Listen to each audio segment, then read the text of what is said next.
frozen moment for a minute. Right, before we start, the simple thing, can you hear us? Because I've got a new microphone, so I'd really like to know if you can actually hear us. I think they're all going to be stunned because they're looking at you. Yeah. No one's going to type. There's going to be stunned silence. Look at that. What the hell are you wearing? I mean... You've had half an hour to get used to it. Folks, I can only apologise for the evil dwarf lord. He's just looking like... Sire? Yeah, they can hear me on mine. Oh, and he's delusional as well. He's delusional as well. Can't listen to mine. Dear. Got Peter Little, Culloden Painting Studios, Graham. Apparently we're coming through loud and clear, but some fool is wearing some stupid outfit. I don't know what that is. Yeah, we got the Epic Joey, Tom the Wargamer, and GP. They all say hello. Yeah, one of them said he can hear, but he wishes he couldn't see. We feel the same, if it's any consolation.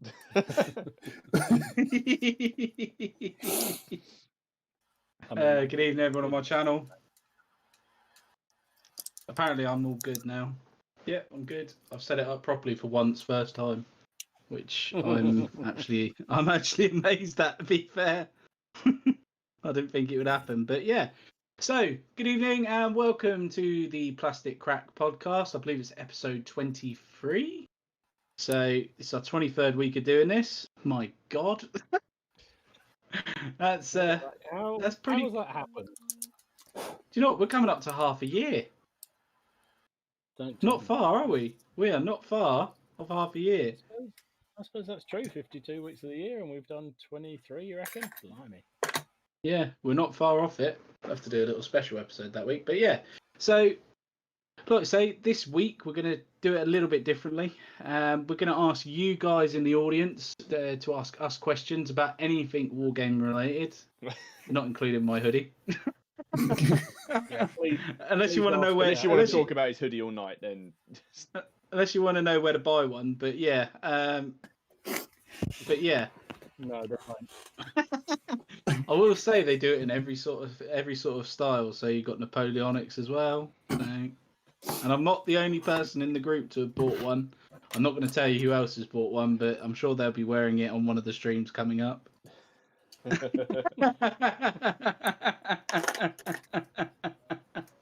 So yeah, if you guys want to ask us anything, vote on who that might be.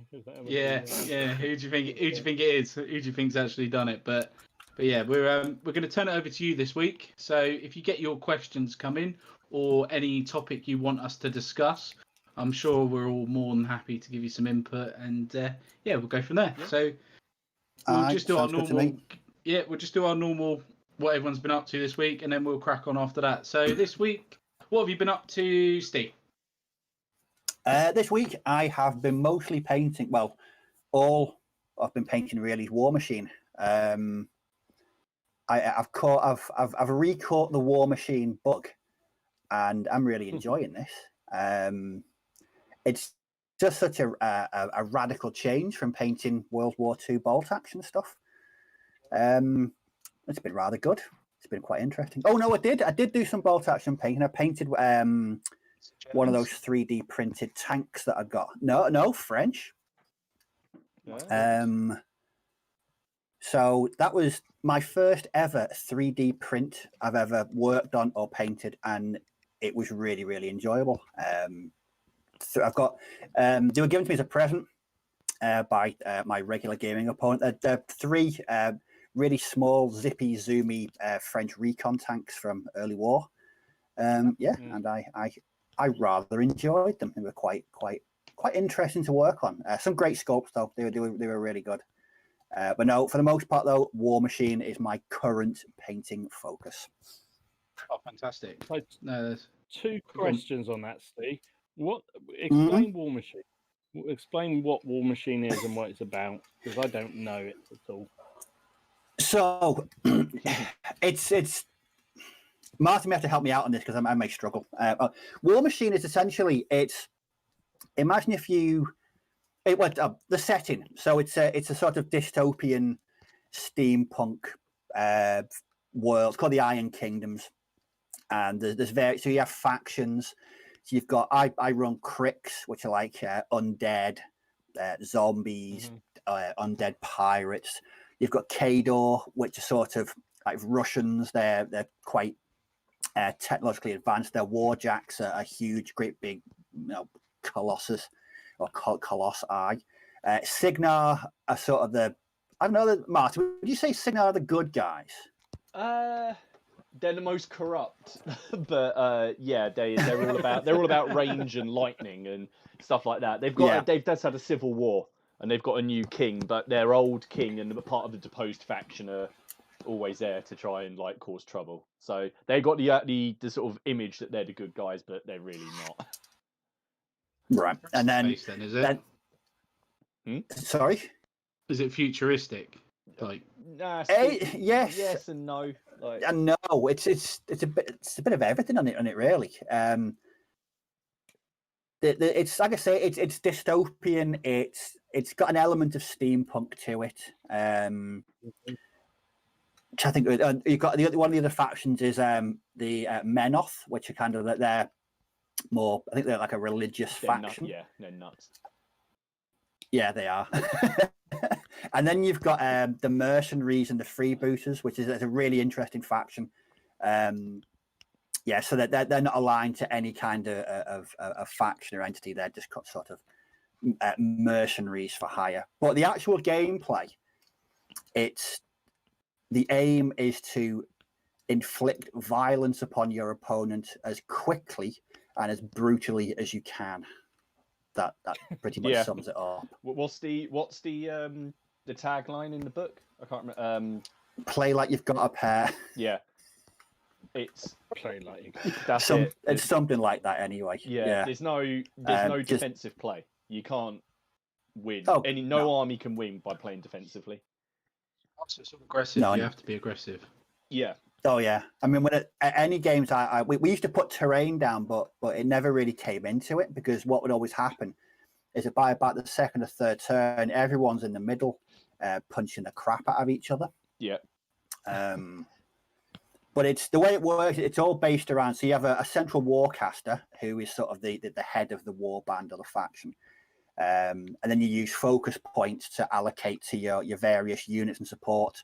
And they've got different abilities and buffs, and it's that's a small part. It's all about kind of what's the best way to resource management when it comes to your focus points. But what I like about it is that it's just brutally good fun. Yeah. There's no a skirmish game. Is it only a few figures aside, or was it units? It can be. I mean, when I used to play it, so you have your warcaster, you have units of kind of 8 individuals, so you can have they're essentially infantry options. But then you've got what are called warjacks. Now these all operate on like it's like steam power, isn't it? It's steam power with like a magical. All of them have got a thing called a cortex, which lets them receive focus, which is basically mana from your general, so that they can power up their shots. He can see through the eyes of his robots and do cool things. So yeah, it's like that crappy film that come out about London on the town sort of thing, like the things that would cities on those frigging wheels, like that sort of thing. Yeah. You guys know what I'm talking about? No. Where you'd have like cities that were on wheels. The Peter Jackson thing. I think it's got the Jurassic Park guy in it. What, a T-Rex? No, what's his name? Alan Grant. He's got Alan Grant in it. Oh, right. From Jurassic Park. I can't remember what it's bloody called.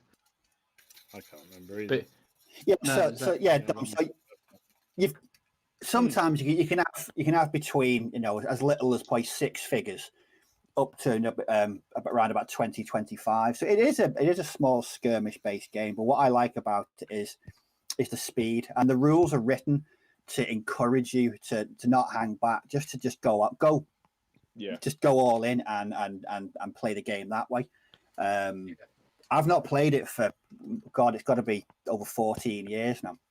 But I remember having some fantastic games and really quick games as well. I mean, some games can last, half an hour, 45 minutes, because the aim is to kill the opponent's warcaster. So if you can do that, you win. Yeah. There's always objectives, but if you can just nail the enemy general, then basically all of his warjacks just for. So you units in this are considered support options. You could do the whole game with your warcaster and giant robots. You wouldn't have to have units. Units are kind of secondary. You don't sit there going, units don't win you the game. Units are there to support you, and they die quickly. So yes, very. But it's got a sister game called Hordes, which is a much more fantasy element, but it's set in the same world. So you can play War Machine against Hordes and Hordes against War Machine. Right. And that works with, instead of giant robots, they've got massive feral beasts that basically pummel the crap out of things as well. So there's quite a lot of factions. Because you've got 2 games. I think there's about 12. I know they released one a couple of years ago that was basically like if the Nightmare Before Christmas decided to take up wargaming. It's all like pumpkin headed like weird like little children running around with like little candy canes that have actually got knives in the end of them and things like that. Basic. Cheery. Just an average night in Cambridge. Fantastic. So it's but is it sort of just I you have to forgive me, I don't play anything like this and never have done. But is it sort of just all a bit of just chuck loads of dice and it's sort of just there's no real tactics involved, you're just throwing dice and then everything dies? No, there is, because you've got you get your warcasters and your warjacks have got certain abilities, and you've got to resource manage your focus tokens to be able to use certain spells, certain abilities. Right. So while it's unashamedly brutally violent, there is a sort of nuanced approach to it when it comes to using your focus, which is it's kind of a good balance. So you can't just go in. You've got to think about where you're going to put those focus tokens. Who's going to need it this turn? So yeah, but it's when Martin said about the hordes thing as well. You can play essentially 2 games against each other.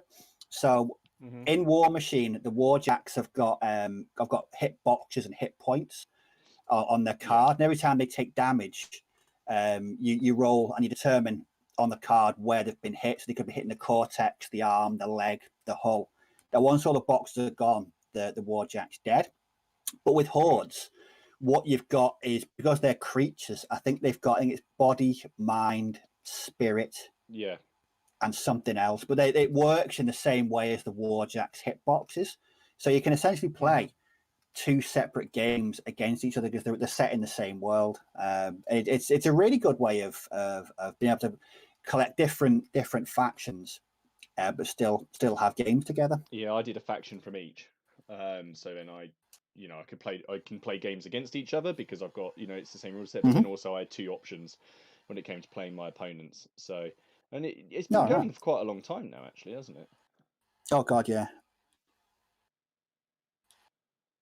Neat. Well, it sounds interesting. I must admit, it sounds like the sort of game that if you went to a convention, whenever they used to happen, and you had a couple of beers and you wanted to just have a bit of an easy afternoon, just play a fun game and have a real laugh. It sounds like that. That is, it is one of those fun games.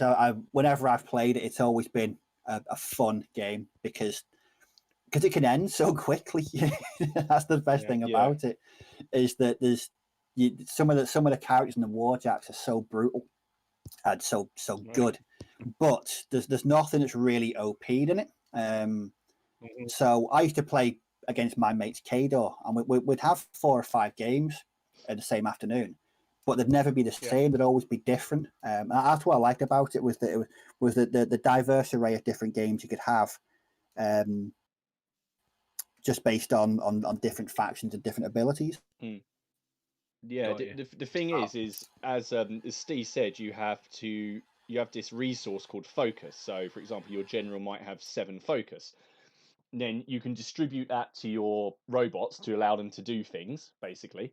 Or you can keep it to cast spells, but also it adds to your armor.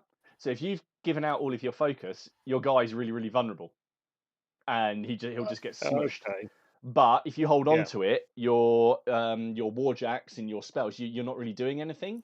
So it all comes down to a risk reward system. You're like, yes, I'm gonna give everything out, and then Steve's guy comes, jumping over something and then just punches your guy dead in the face, and that's it. It's over because you gave everything out. Alternatively, you sit there holding on to everything, and your guys don't ever really do anything. They just get steamrolled. So it's a bit of a risk reward system in it. Yeah. Interesting. Yeah, definitely. That's an interesting option, that's for sure. And also, I'm going to ask about your 3D. Sorry, I'm monopolising. Oh yeah. But I'm interested in 3D. So I was impressed. I looked at your video showing off those 3D tanks, and I've got some paint and glue stuff. Yes. And I think some really nice models. Some of them are really good. It looked to me like there wasn't an awful lot of layering like I've seen in all the ones I've got, and also the guns on your tanks look really quite delicate. I've got some of them great tree trunks on it's supposed to be a 37mm, and it looks like a freaking 52-inch howitzer. Yeah, I mean they're quite basic looking tanks. Now, having checked on the reference material, they were very, very, just a very basic looking tank. So they're quite angular, and they're only really armed with a medium machine gun. So there's no anti-tank gun there. It's more of a recon. So that's why I was actually impressed with how sturdy they were. I mean, modeling a machine gun on 3D printing, I thought it'd be quite brittle, but no, it was a really sturdy print. What I was impressed with though is that while it did have the printing kind of striations on there, they really weren't very prominent at all. Once they were painted and weathered, from 2 to 3 feet away, you wouldn't be able to tell that was a 3D printed model. Plastic or resin. I mean, I've done this. I've got the same, and I a lot of people do moan about the stripes on them and what have you, and I think I agree. You don't often see them that much, but I know some people actually go to huge extremes to almost sort of cover them in some sort of paste to try and fill the gaps, if you like. You didn't go that far. No, in fact, the cleanup was very, very minimal. It was a bit of plastic flash on the bits and pieces, but no, it was about 15 minutes cleanup for the entire 3 tanks. They went together really well just using normal super glue. And painting them was really nice. It was just an enjoyable. It only took me less than an hour to paint that tank, but it was good. I've not based it yet though. I've not worked out what base I want to put it on. It needs a good solid base, I reckon. Yeah, it does. This is a resin printed gun that I've done for my half tracks. Anti-tank gun wise, if I show you 3D printed in resin, if you can see it. Let's try and get that bit. All right. To be honest. No, but you can't really see the layer lines on it. I think resin's probably a bit more renowned for it, isn't it? It's the filament one, isn't it, that tends to leave more? Is it filament one? Yeah, the filament. Yeah, the plastic that filament. One rather than the resin, which doesn't leave much at all, which is far better, but therefore a lot more expensive, isn't it? Yeah, the resin is more expensive, definitely, but the plastic one's good for terrain. Yeah. Very good for like terrainy bits. You've got a 3D printer, Ken, haven't you? Do you use it at all? Have you used it? I haven't used it. I haven't used it in ages. I've got too much stuff. That's the problem. You get a 3D printer with all the good intentions, but you've got too much stuff to get on with anyway. So you're just printing stuff out for the sake of printing it out, and it just sits there. So I'm not printing anything until I need it, sort of thing, or any ideas come along. I'm gonna, because I bought that ACW stuff, haven't I? So the 6mm ACW army. I'm gonna print out 6mm scale buildings for the terrain in resin. That's a really good idea. That because 6mm terrain, I've seen it. It seems to be very, very overpriced from what I've seen. I think if you could print it yourself, you're on to an absolute winner with that. Yeah, so I'm going to do that. But the good thing as well about 3D digital software is I could find something that's 28mm scaled, and I can just go into the 3D editor and just use a button to scale it down to 6mm size. So you get the that's really good. So it's pretty much anything. So if you find a model or something, you can scale it to whatever size you want. So like I say, I'm gonna probably end up printing quite a bit of 6mm stuff, like even army wise 6mm. You know, you're not going to be able to tell. No. So if it goes really well and I really enjoy it, because I quite like 6mm, don't I? So if it goes well, I'm going to print out like other bits and bobs like cannons maybe and stuff. So you don't have to find this. Like I said, you don't have to find the 6mm STL file. You just find any cannon and then you just scale it down. So you find like they do like there's like a reference material for different scales, so you can put it. Have you ever seen the 3D software, Dom? How it works? Yeah. Yeah, so you get like a 6mm man. You get the cannon that's the 28mm size. You put it next to it, and then you just keep scaling it till it looks right. And then when it looks right, you go from there, and you just save that file as 6mm cannon, for example. Yeah. So you could do 6mm anything. If you had archers and stuff, you do whatever. So yeah, I'm gonna give it a go. That will be the next time. No, I'm intrigued because I talked about it ages ago, didn't I, Ken, with you about whether I should get a 3D printer or not, and then everyone said it's almost like it's its own hobby in its own right, just sort of. Mate, it is. It's just. Using it. It is. You need a mate to just get one. That's the best way. Yeah, I think that's exactly it, don't you? Yeah, you need somebody else. Mate, in all fairness, while I'm not using it, in all fairness, Dom, I could bring it up and you could buy some resin and you could use it and give it a go if you want to try it. You know what I mean? The any cubic resin's only like 25 quid for a 250mm, and if you're only printing some, I don't know, 6mm, 15mm stuff, you fill the whole thing out and you do whatever you want.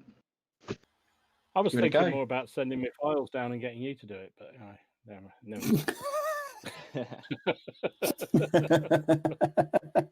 Jammy sod, isn't he? Yeah. Oh, we got. Sorry, use my electric. Exactly. Oh, I'll give you 10p for that. We got Richard Smith. Hiya, mate. How you doing? Battle Knights. Hello, mate. How are you? We got the Stew Master. He says, "Hey lads, heard you guys like some 6mm ACW because he's the master of that." He is. Yeah, that's who you want to talk to, Ken. Oh, please! If you're not already, in the genuine serious term, can you come over to the Miniature War Game Warriors Facebook and send me a message or join? Because seriously, if you're doing the 6mm ACW, I would love to have a chat. Absolutely. Definitely. I have to shout out Winston. See, I'm not on my own. Winston A.B. Rees has said, right, just tuned in, and before we go any further, where's that livery and herald top from so I can buy one immediately? There's been some people here mention it. There's been some people here mention it, although not in the same... Someone said they want to know where you got it from so they can boycott their production. Someone said that you need to have a green screen and have a burning castle under siege behind you. Apparently that film you're looking for is called Mortal Engines, and that's it. Yeah, Mortal Engines. That's the one. Yeah, that's the one. And someone asked if you're meant to be Richard. I don't know which Richard, but yeah, Henry V. I think isn't it just Dick? Isn't that the one? No, it's Henry V. I'm Henry V. So there we go. Matt Wright says, "Evening lads, where did Ken get that phenomenal jumper from?" Yeah, what was the website, Martin? Hey. Hang on, I will tell you because I've got. It's called. I wouldn't put it past Ken to be on some kind of commission here. It's a really well established place called GearHomies.com. Gear Homies.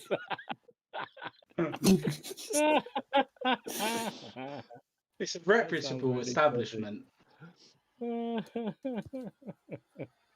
GearHomies.com. So yes, gearhomies.com. Check it out. We ain't even got an affiliate link. We should have an affiliate link, should we? Don't get me wrong; they're a little bit pricey. I looked at it as in it's cool because gamers get it, don't they? Gamers get it. I think it's awesome. Some gamers get it. Some gamers get it. Trendy ones get it, Dom. Trendy.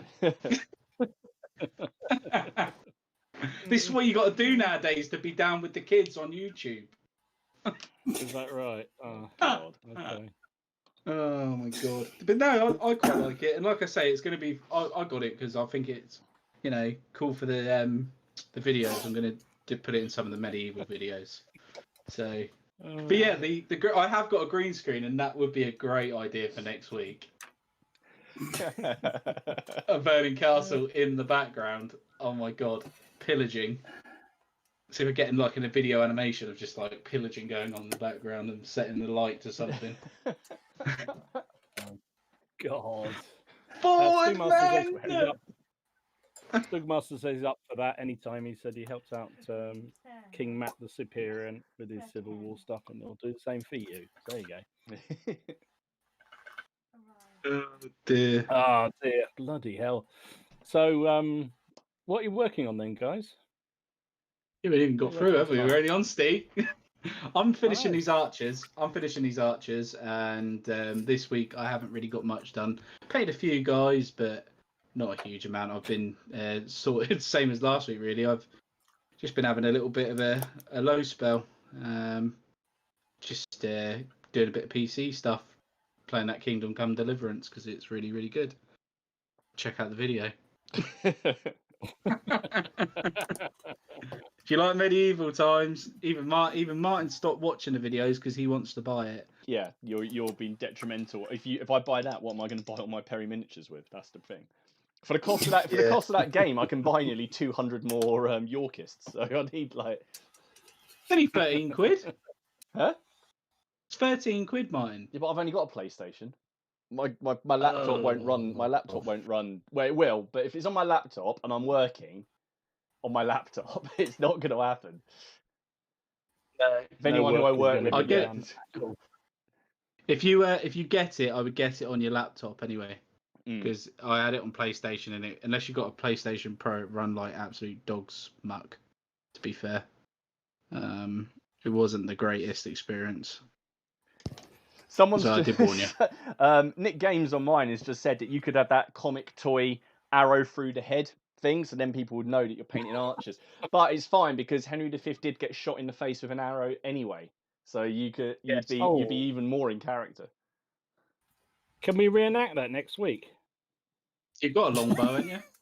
I've got a longbow. Yeah, I'll come and shoot you with it. I don't mind. Yeah, fabulous. And Matt Wright says, think of the fun you could have wearing it about time. Once more, onto the bus, dear friends. Once more. Minutes of fun before you get disowned by your family. Yeah, true. Oh, dear. So what are you working on then, Martin? I am finishing off my latest batch of heavy cavalry for my Yorkists, partly because it's for the Wargamers Anonymous change. So I've got 4 days left to do it, but I've just been. Well, I managed to get. To be fair, I did get half the unit done, and then I spent most of Saturday watching all of because it was the anniversary of Bosworth, so I spent most of. They had a virtual.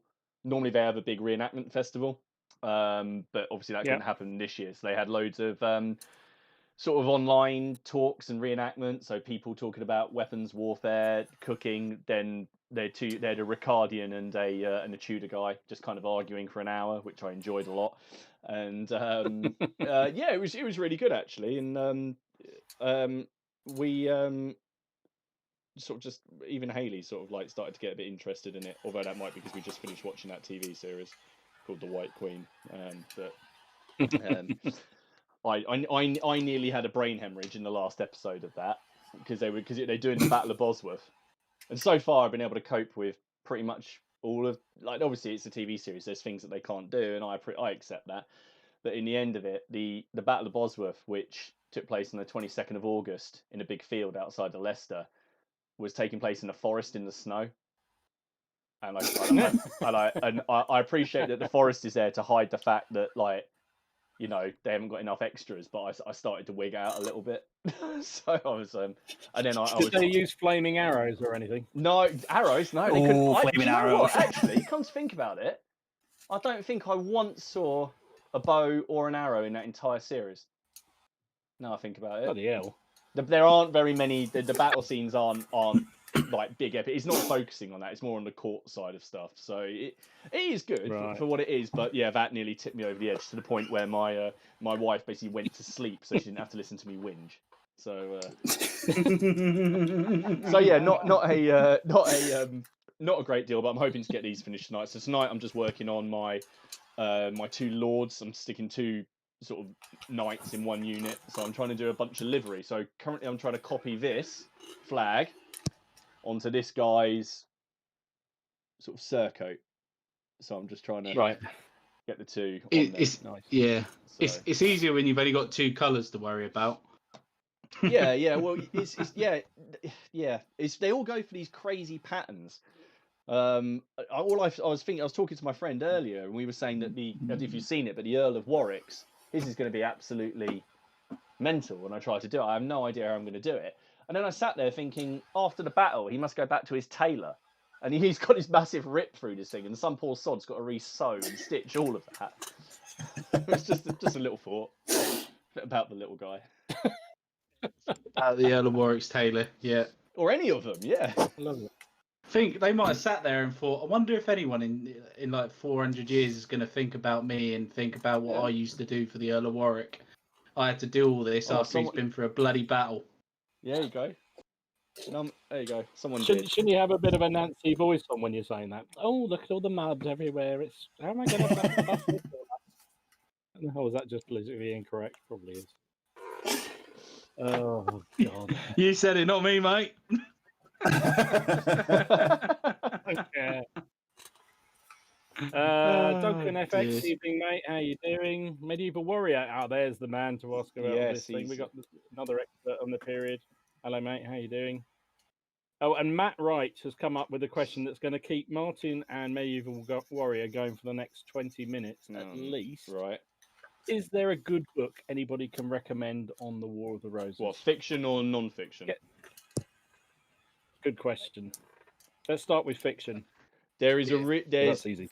There's a series of books which I think is one of the best series that I've read recently, and it's just called the Kingmaker series. It's 4 books, but it starts with the first book's called Winter Pilgrims. It's by a guy called Toby Clements, and it's told from the point of view of 2 commoners who are caught up in the Wars of the Roses, and you only meet the big lords and the big players occasionally. It's all told from the view of the commoner, the longbowman.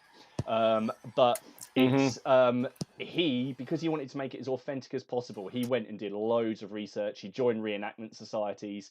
He talks about the type of food they're eating. There's a lot of stuff about medical procedures in it as well, and they are. By the end of the last book, I was actually getting quite tense about what was going to happen, even though historically I know what's going to happen. Even though you know exactly what's going to happen. Fiction-wise, I'd highly recommend those for the Wars of the Roses. I can't. He's looking for non-fiction. Non-fiction. Well, there you go. Non-fiction. There's a good author at the moment called Matt Lewis. He's done a really good book just on it's just simply called The Wars of the Roses, and but it deals with each of the main people in turn, and it's more like a biography of every single person that's in it, like a brief overview of every single one. So that's a really good book because it's really hard to find. His other books aren't quite so impartial because he's definitely in favour of the Yorkists and Richard and Edward. But that is a really, really good book. I've got that, and I use that when I'm doing little bits of research for the Wars of the Roses. Then there's the Osprey books. They're always really good if you're doing stuff from the military point of view. They're always really good. was trying to think what others. The guy who produces the flags I use, Freezy Water, Vexalia.com, he produces these amazing. He's only actually going for another 6 months and he's closing down. I can't get it, but he basically produces these A5 books, and they're on all the different battles. 1 second, I've got one. The Warrior approves of my There we go. hoodie. So he's meticulously researched these, and they're a bit like the things you used to get when you went to all these, he's meticulously researched them Yeah, I all. They've love all got those things. complete lists. Brilliant. And the maps and the battle maps in them are absolutely fantastic. And I'm going to try and pick up all of them if I can. I mean, look at that. It's a hand-drawn sort of map of the Battle of Wakefield. It's just awesome.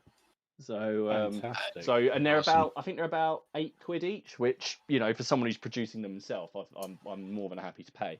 So, yeah, definitely check out if you type in Freezy Water Flags into Google, you'll get to the website.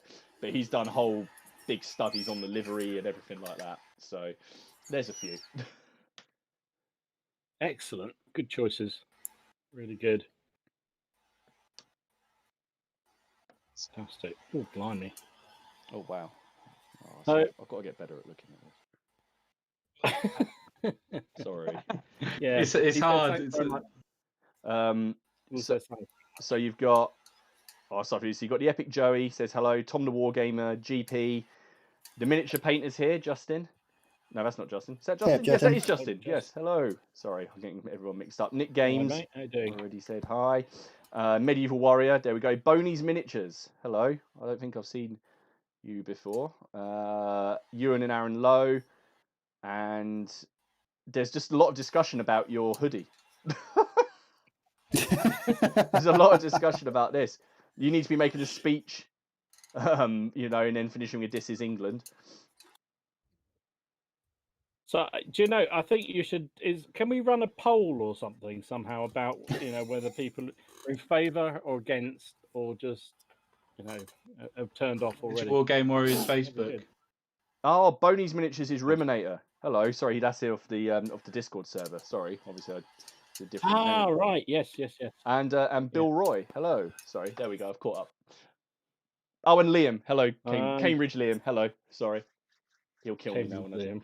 What have And Joy of Which Wargaming Liam? has just joined as well. Hello, mate. How you doing?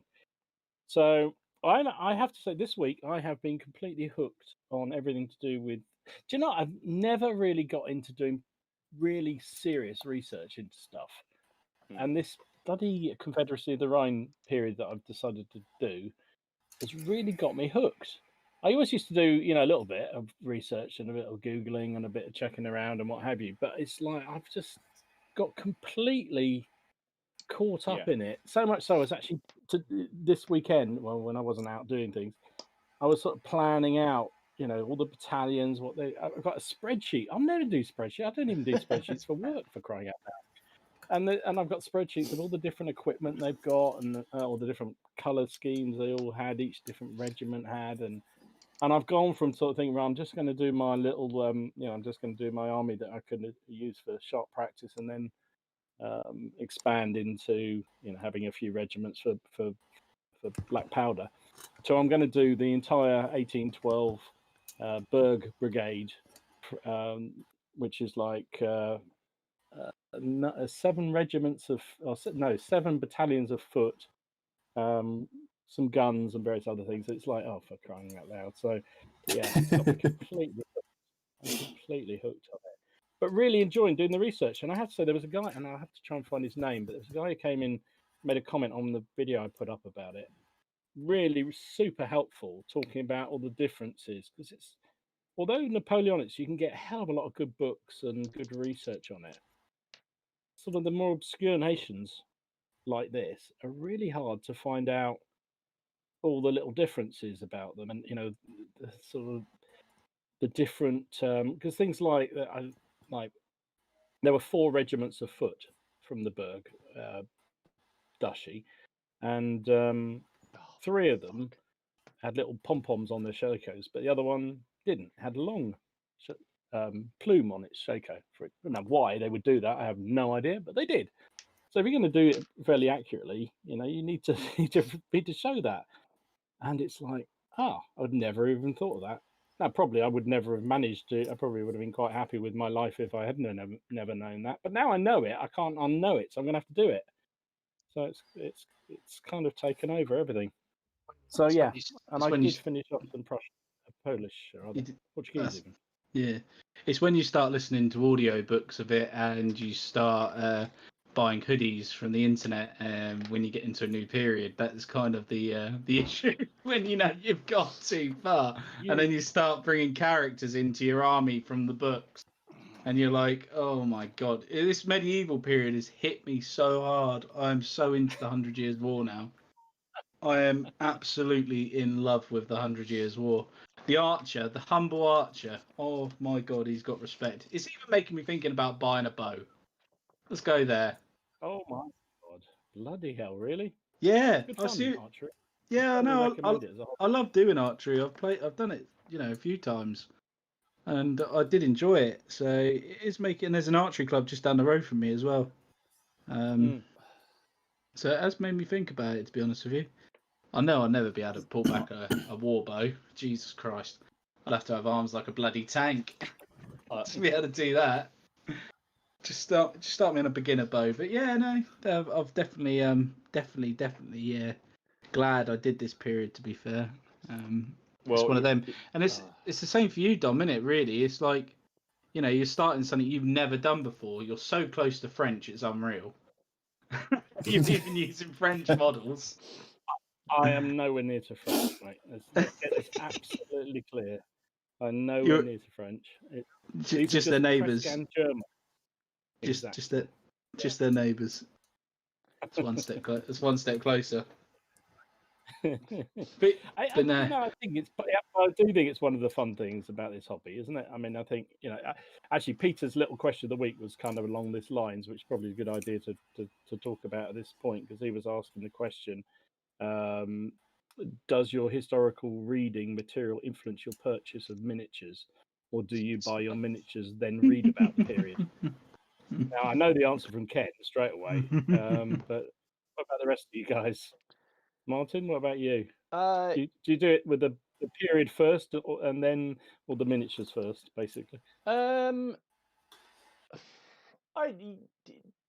Yeah, I guess that when I read around in the period, there'll be something that like takes my interest, so I'll probably purchase that first. Case in point, I really like the historical character of William Hastings. So he was the first division that I made for my Yorkists. Right. But I'd already decided to do the Wars of the Roses, but then I tend to do a lot more reading around it. I'm just going to duck out very briefly because I've just realised that the coat of arms I've been copying, I had upside down. So oh no, I've done him entirely back to front. And look at Ken's face. Yeah, so I realised the flag was upside down, and I've just realised, and I'm going to go and respray this model because I'm going to swear a lot. So I'll be back in 2 seconds. So stop laughing, you cheeky shit. Love it. I love it. Oh, there you go. God. Right, I'll be back in a second. See, this is one of the pains of medievals when you're trying to do this kind of stuff. Right, I'll be back in a sec. So what about you, Steve? Do you get into the period first or the novels first? What gets you hot under the I'd probably say the period. Most of my reading or research is pretty much World War II. And I'll find an obscure unit or a battle. I think, ooh, I like the sound of that. But then what I tend to do is really get into it, and I'll look for books, I'll look for videos, I'll look for anything that I can really find. I mean, case in point was a project that I started, and I really wanted to carry on, and it was after reading a book about Monte Cassino. And I really wanted to do like just a standalone Fallschirmjäger platoon at Monte Cassino. So I'd have a mix of like tropical uniforms, European uniforms, but I could really go over the top with the basing. I could have loads of urban basing, rubble, and read the book. I then went and read, accounts of the battle online. I watched a couple of videos, and I don't know what happened. That just stopped because I think I got into something else. And that's the problem, is that things are constantly. I don't know. They just seem to get in the way. What I need to do, ideally, is expand my research out of World War II and start looking at other periods because, if you looked at I've got bookcases in my living room, and it's 99.9% World War II books. Right. I've sometimes researched World War One, but that's about it. That is literally the only real period that I really research is World War II. So I really need to branch out. That's probably why I only pretty much game World War II as well. I don't know much about. I've got a slight a knowledge of several periods, but not enough that I'd be like Napoleonics. And I know a very brief history of the Napoleonic War, but individual nations, regiments, and the uniforms, absolutely not. Now, I'd love to get that involved if I enjoyed painting Napoleonics, which I don't. So that puts a bit of a dampener on that one. I don't know. I think because I've still got loads of World War II stuff to paint. I think I will have to start looking at more, like Ken said, medievals or something around there. It'd be good to research a new period. But no, for me, to answer the question, I researched the period before purchasing any miniatures. I've just always done that. I'd rather have a background so that when I do start buying things, I know exactly what I want and how it's going to fit into the overall project. Got you. Makes sense. So, what about you, Ken? It depends, really. I listen to you lot talk about different periods, and it just whatever picks my fancy at the time. I've got a really bad habit of getting into a period and then changing my mind, like finding something else new, which is really, really annoying. So that's why I've stuck with shiny this model syndrome. Yeah, so that's why I've stuck with this 100 Years War at the minute. I'm sticking with it because I want to get this box done. I've got a box of cavalry to do next, which I'm really looking forward to doing, to be honest with you. They're all going to be English. I might not do the French for another year or two, you know? I might give the French a miss for another year or two, give it a break, go to something else. So I don't know when that 6mm stuff's going to be here, but I'm very much looking forward to doing that. But I definitely will choose the period first, and then I'll do research on it. So it's like me. For me, my best bit of research I do is listen to audiobooks. That Agincourt book. My God, I loved it. Absolutely loved it. And now I love that author. Absolutely love it. And Martin's got me on the Harlequin series as well now. So it's is it Richard III in it? Martin's the king. No, Richard. Who is it? Richard II. Richard II. And then his son is actually the Black Prince, isn't he? But he's not known as the Black Prince. No. The Black Prince was Richard II's dad. So it might be Edward. Right, it might be Edward III then. Oh, it's Edward III. Yeah, it's Edward III. Yeah, that's it. It's Edward III, and then the Black Prince is his son. He's only 16 at the start of these books, but you don't know him as the Black Prince, and it's hearing all that, and it's kind of cool because, like you say, it's fiction, but it's like a first-hand experience. And what I find really cool is at the end when the author tells you the reasons and what the research he did. So obviously the guy who made, well, in the Agincourt book, there actually was an archer called Nicholas Hook in the English army at that time, and you can look him up, which is really cool. So he actually based it on a real person, which I thought was awesome. But the books that I'm reading at the minute, the one that I've just read, he says everything in it is historically accurate apart from one piece where he wanted the main character to have something to do when they sacked Khan. So he made like a little bit up just to make it a bit more involved for the character. But it's quite surprising to actually hear how close that he keeps to the history. And then I know as well, after I've listened to it, that what's actually been said in that book's actually, reasonably quite true. So I know a bit of history as well as listening to a story from first hand. So yeah, do enjoy it. Do enjoy it very much. But I'll do the same. When I start this ACW stuff, I'm sure I'll be watching Gettysburg again, again, and again, and again. Oh, And I watched Ken, on that front Anderson. there, Yeah, go on. if you want a good book to read for American Civil War, get a copy. It's called For the Union by Elijah Hunt Rhodes, and it's his war diaries, and it's absolutely brilliant. It is so good. And also watch. It's called For the Union. But I picked that up because I watched Civil War by Ken Burns on Netflix, which is one of the best historical documentaries I have ever watched. Ken Burns, yeah, American Civil War. I think it's just called The War, but it's absolutely brilliant. I'll have to give that a go then, Steve, because I love stuff like that, especially if it's like a series or something. But no, it's just one of the things. I watched Andersonville as well the other day. Oh yeah. Just like from the prisoners' perspective when they were captured.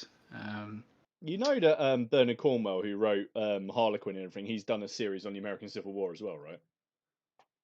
Shut up. Yeah, Starbuck. Yeah, Starbuck.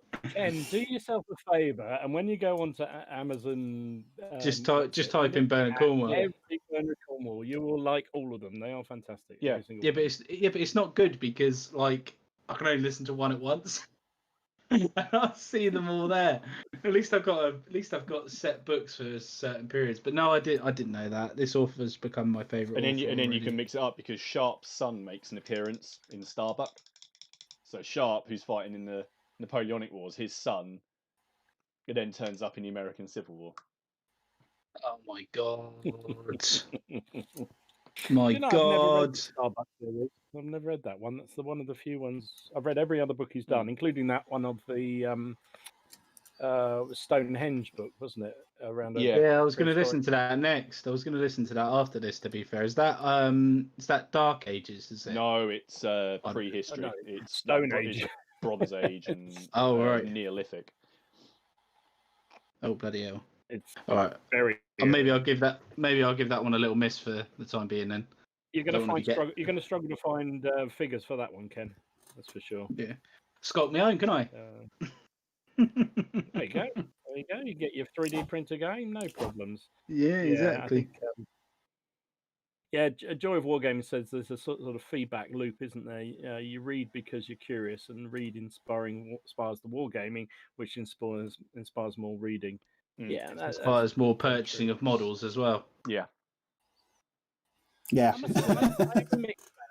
have to have a bit of a mixed bag because I've since I was knee high to a fart, I used to read about history and historical periods and what have you. So I kind of know something about most of the periods. So it's sort of, for me, it's a reconfirming, if you like, when I read about things. It's sort of, oh yeah, I've always wanted to know a bit more about that period, and I'll read about it, and I'll wargame because other people I know want to wargame that period more than anything else. I'd love to be in the position of just having figures. I suppose I'm sort of getting there, but figures I just buy and just paint up and collect just because I'm fascinated by them. But everything I buy tends to be to play with. Because there's no point for me. Sorry, Dom. There's no point having figures. I was just going to say, there's no point having figures if you're not going to play with them. In my book, I mean, that's why I paint them, is to play toy soldiers with them. But doesn't mean that sometimes they come in and out of favour, and some people, some figures are. As you saw, Ken, when you came to the Garage of Doom, there's figures in there that have been in there for 15 years, probably. 20 years. You got them out. Yeah, but you got them out. You got them out and had a look. They got some love. There we go. I know what I've got. They're still there, and they will come out at some point again. So no doubt about it. It's just when people want to play that period again, then I'll have a game with them. So that's the thing, yeah. isn't it? You But used to say a new rule set don't come out in a couple of months. That is absolutely amazing for those periods you've got. Exactly. Well, I was thinking about though that so that rule set that is being given out on War Games Illustrated. You've got them, haven't you? Yeah, I've got it. I've got it just here. Never mind the bill hooks. It's that one. That's the one. Yeah. Yeah, I'm waiting for my copy of the magazine to arrive because I want to read that because I thought that would be really interesting and I'd love to. Then I would dust down my medievals and have a go with that. Yeah, it looks good. Sounds promising. Yeah, it looks good. I'm gonna I was gonna do a review and a sort of a walkthrough maybe of the system once I got my head around it. I mean, it doesn't look like massively complicated. From the look, I mean, it's going for large skirmish sort of style games. I think they're going on the idea of when you just get one lord who didn't like the lord next to him, and they just have a bit of a fight over some land. I mean, although you can scale it up if you want to. No, it looks interesting. It reminds me of the Lardy rule set a little bit in the way it approaches things. They said it's inspired by them, isn't it? I think they said Lardy rules, and there was another set that they were inspired by. I can't remember, Yeah, but it was. It looks good. I'm gonna give it a go. I've actually got a Wars of the Roses game, the next one in our campaign. Not this Saturday, but the Saturday after. So that'll be. That's going to be interesting. Looking forward to that, and because my wife and children are out the whole day, I might even try and get 2 games in. So depends how quickly I lose, to be fair.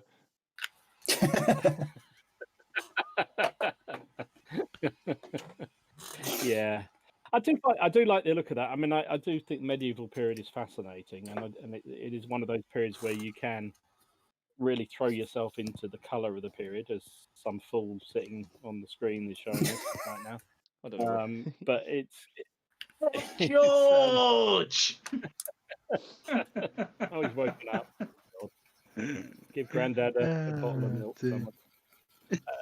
But yeah, I think it's fascinating. I must admit, I do like the look of those rules anyway. And I'm a bit peeved that I had to contact War Games Illustrated today just to say, "Where's my copy of the magazine?" Not that I want the magazine, I want that rule set. Oh, did you? Yeah, I've got a subscription. They're supposed to send it. Bloody annoying me. Buy from a shop. What shop? What's that? That's a bit old-fashioned, isn't it? Shops. I'm out and about tomorrow, so I used cash for the first time this week in bloody months. I couldn't. I was a bit I was a bit confused. It said cash only, and I had to go to a cash point. Do you take cash? What do you mean? Do I take cash? That's all you get. They look at you weird. What is this thing? Paper. Maybe it's just maybe COVID's a way to phase out paper money. There's a conspiracy theory for you. Don't even start on that. Oh no! Don't start those sort of things. Oh my god! Get stuck down for that one. That's for sure. Jesus. Oh dear. I wish it would end. So I got a question talking about COVID stuff. So, and I also love to know what people in the chat think. So I was watching some of the videos that were coming out over the weekend from is it the UK Games Expo, and obviously that's a huge event.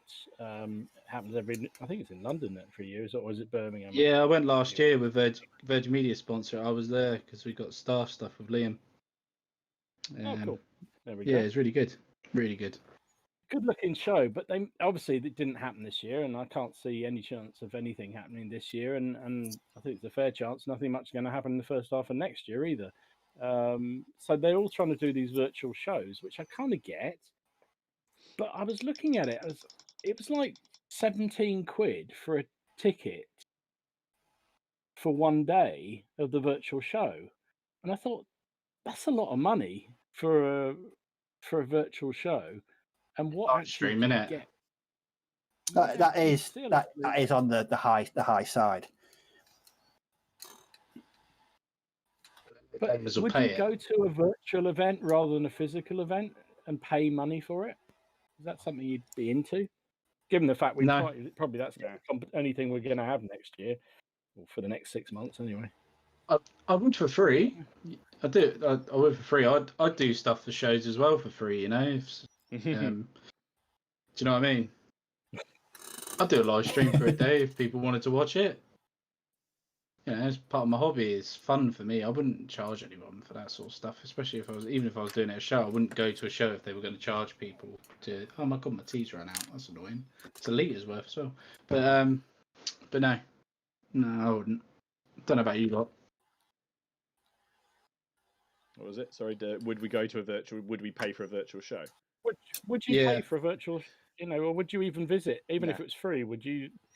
Would you do a virtual thing? I don't know. It depends if they were holding anything like where, like, say, if like I don't know, Rick Priestley was talking about something. That would be the only reason I'd really see to bother going and seeing it. You know, I don't. But then I wouldn't pay for it. I'd rather save my money in travel to go and see people and have games. that would I'd rather do that. So, you know, I think, or spend my money on miniatures that, you know, aren't going to be at the show that are now, you know, haven't got deals on. Although a lot of people did do, like at Salute, you know, they did their Salute deals, didn't they? So you could you know, pick up the stuff that they would have had. So I'd rather save my money and support those people. Yeah. No, I agree with I think for me, there'd have to be something super duper phenomenally good that I wanted to see to make me pay that amount of money for a virtual convention. Absolutely. And I can't even think of how good it would have to be. I'd have to need a good couple of hours to think about what awesomeness would need to be there for me to be even remotely interested. You have to be really hyped about a game, don't you, to want to do that? I don't know if it's just the wargaming community, but the video gaming community, that's like seen as normal. I would imagine that is quite a normal thing. And I wondered, that was one of the things that got me wondering about that, was because obviously a lot of the stuff at this show is board games, role playing, D&D kind of stuff, isn't it? It's not so much actual figure gaming or historical game as such, but would you, you know, kind of free game for it? If I've got a free game, you know, there may be. I think they were doing things like that. You could join like a virtual D&D event or something and play D&D. Yeah. If that's the word. Or even if you got a couple of models shipped to you, if it was like a tabletop one, yeah, and there was like a choice of you could have 5 bespoke models that had been sculpted for this show that would get sent to you. Yeah, I'd probably do it then. Yeah. If there was something physical, like a reward, because like when you go to Salute, you get your little bag of goodies. It might be a load of pamphlets and maybe a badge or something like that, but you get something, you know, something to remember it by. But if you do it all virtual, what you got to remember it by? Well, it's really there, the packages that arrive three weeks later in the post. But yeah. God, yeah. That's interesting. Eccentric Man says in chat, there's been 2 virtual LARD days that have been well attended with people playing LARD games on Zoom. Now, I get that. I absolutely get that. And do you pay for that, though? Do you pay for that one, Ken? I'm not sure. Be interested to know, because I've seen that, and I thought that would be great fun to do. In lieu of actual physical gaming. You could play like one of your subscribers on Zoom, couldn't you? That'd be quite a cool thing to do. That was one of the things I was thinking about doing. Yeah, that was definitely thinking about doing at some point when I do bloody live streaming. Yeah, we found that out the other day, didn't we, Dom? Yeah. It's free apparently. There you go. He says it's free. Now that I think is great fun, and but again, you see that I understand. Free gaming online. And we played Tables Simulator, didn't we, Ken? And it was fun, and it was better than not doing any gaming at all. So I get all that, but it doesn't cost you any money. But I wouldn't pay. Would I actually? Now that's an interesting thought. If Rick Priestley said to you, he'll play a game of Black Powder on the Perry's tables with the Perrys on his side against us, would you pay money to do that? What, virtually? Yes. Yeah. Yes. Right. Actually, that was a silly question to ask you about anything to do with the Perrys. I know. I'm sorry. No, I don't know. Actually, in all honesty, no, because I don't think he would do that, and I don't think the Perrys would do it either. I don't think they would charge for that. Do you know what I mean? Do you know what I mean? I think would just seem as they're just normal people, aren't they? But yeah, I see what you're saying. Not virtually, I don't think I would. I'd like to do it in person, play the game in person, but not virtually. But I know Martin would. Yeah, actually, Graham just pointed out we played Saga on Zoom, and that worked pretty well as well. I mean, it was a good option. It worked fine. But I think all those things I can understand because it was a good stopgap. It's a good way of if you can't play any actual gaming, it's fine. But I don't know Especially if that you've got I'd someone that actually- lives miles away. Martin, we might have to try that for Black Powder. Yeah, well, no, give I'll talk to you about that when the stream's over. Yeah. Because I've definitely got some dates where you can come and have a game.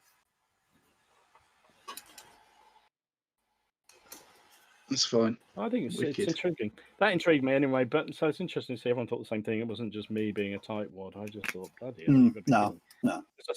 Because I went online to see what it was all about, and I thought, oh, it could be interesting. You know, while I'm sitting there with nothing, while I'm painting or whatever, you can just listen to some of the stuff. And then I saw how much it was. I thought, nah, don't think so. Nah. Yeah. It's like if Warfare did something similar this year.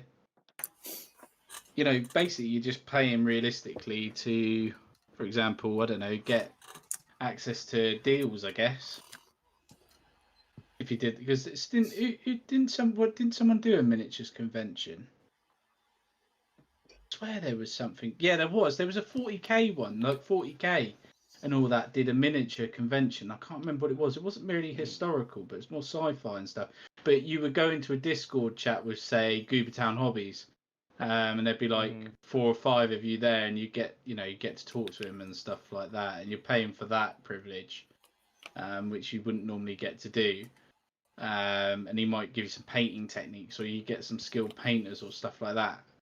But I wouldn't pay 17 quid for it. Maybe a 5. No. You know, if I understand I'm paying for their time, maybe in the organiser's time to set it up, I wouldn't. £17, especially when you got a big company like, big thing like Games Expo and all that. But you can understand they need the money, don't they? Because they've got to pay the rent for that space, and it's pretty crazy, really.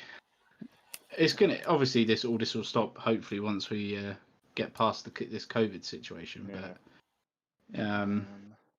I just can't wait to be able to meet up with you guys at a convention. It's going to be bloody awesome. Do you know what I mean? It'd be nice to say hello. Don't wear that bloody top. No, I'm wearing it. Sorry. Yeah, no, I don't. Yeah. Yeah. Now you've said it. I'm wearing it. Oh, it'd be great if I get pulled over on the way up the Oars, Dom, wouldn't it? So, Hello. What's your name? Henry V, King of England. You can call me Sire. You would be breathalyzed so bloody you fat. would. It'd be unbelievable. It'd be amazing. And if you just say, I've just had mead, that'd be even better. Just go full carry. Have you consumed any alcohol? Do you mean, are you talking about kind mead, sir? Because if you are, I may have had 1 or 2 beverage down the local alehouse. Someone's asked a while ago, actually, someone asked us what our top 5 war games are, but I don't think we have time to do that. But if someone's just said to you quickly, what's your top war game? If I just went, what's your top war game? What would you say? Just off the cuff. What would you say, Ken? Musket and Tomahawks too. What about Dom? Oh bloody hell! I probably at the moment it would be that, yeah. But then it could equally be Sharp Practice would be another one that'd be up there. Yeah, mine is Musket and Tomahawks and Bolt Action. And Musket and Tomahawks, Sharp Practice and Bolt Action. There would be my current 3. I'll ask Steve just in case he doesn't say Bolt Action. 40k. Nah, Bolt Action. I was about to say, fuck off, Steve. Get off the bloody thing. I've sold all my 40k, mate. It's gone. I've only got an Orc army left. No, I've not played Last time I played 40k was probably in about 1998. What did it do to us? I'd have to. I'd just say I could do for. I could say Black Powder, By Fire and Sword, and Saga. I enjoy all three of those. To be fair, Martin, I reckon I'm going to enjoy Black Powder when we play it. Since I've watched you play, it looks very, very good. Who do you want to be? Do you want to be the French or the British? Oh, I'll let you pick. Interesting. Because I know you just want to be the British because you want to take the 95th to wind me up, but I'll give you the option.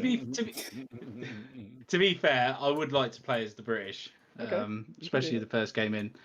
But then I've got to worry because I played as the Americans against Dom and absolutely slaughtered him in the first game. So do I just go to French and just wind you up? And even more with the 95th, so you can't even use them. Oh, no, I'll be British. The thing is, if I ended up in charge of a 95th, I don't actually know what I'd do with them. I think I'd just run them at the enemy and just hope to watch them. Just ask Hayley for help. Say, Hayley, how do I play this? Hayley, what do I do here? Oh, she'll just come and take over. It'll just be you two playing. There's been quite a lot of chat. Someone said, yeah, Napoleonics can be exhausting. I agree. See, that's another thing as well. I'm stuck with that. I want to paint some Napoleonics because I know when I play Black Powder with you, I'm going to want to paint some, and I'm really scared. That's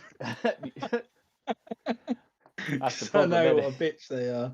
But you need to pick a different period, though. You could pick a different Black Powder period, but you could do something completely. What about the War of 1812? Could do that, can I? Well, yeah, that's still all the same uniforms. Just same stuff. Just same. But what are you going to do for your 6 mils? Are you going to use bolt action, Black Powder for that? Because you can play ACW Black Powder. Yeah, I think I will. Yeah. It comes with a set of rules from Polymus or something like that. Polmus. POL. Oh, I can't remember the bloody name of it. I'll get it up in a minute. But I can't even pronounce it. I just look at it and go, yeah, it's that.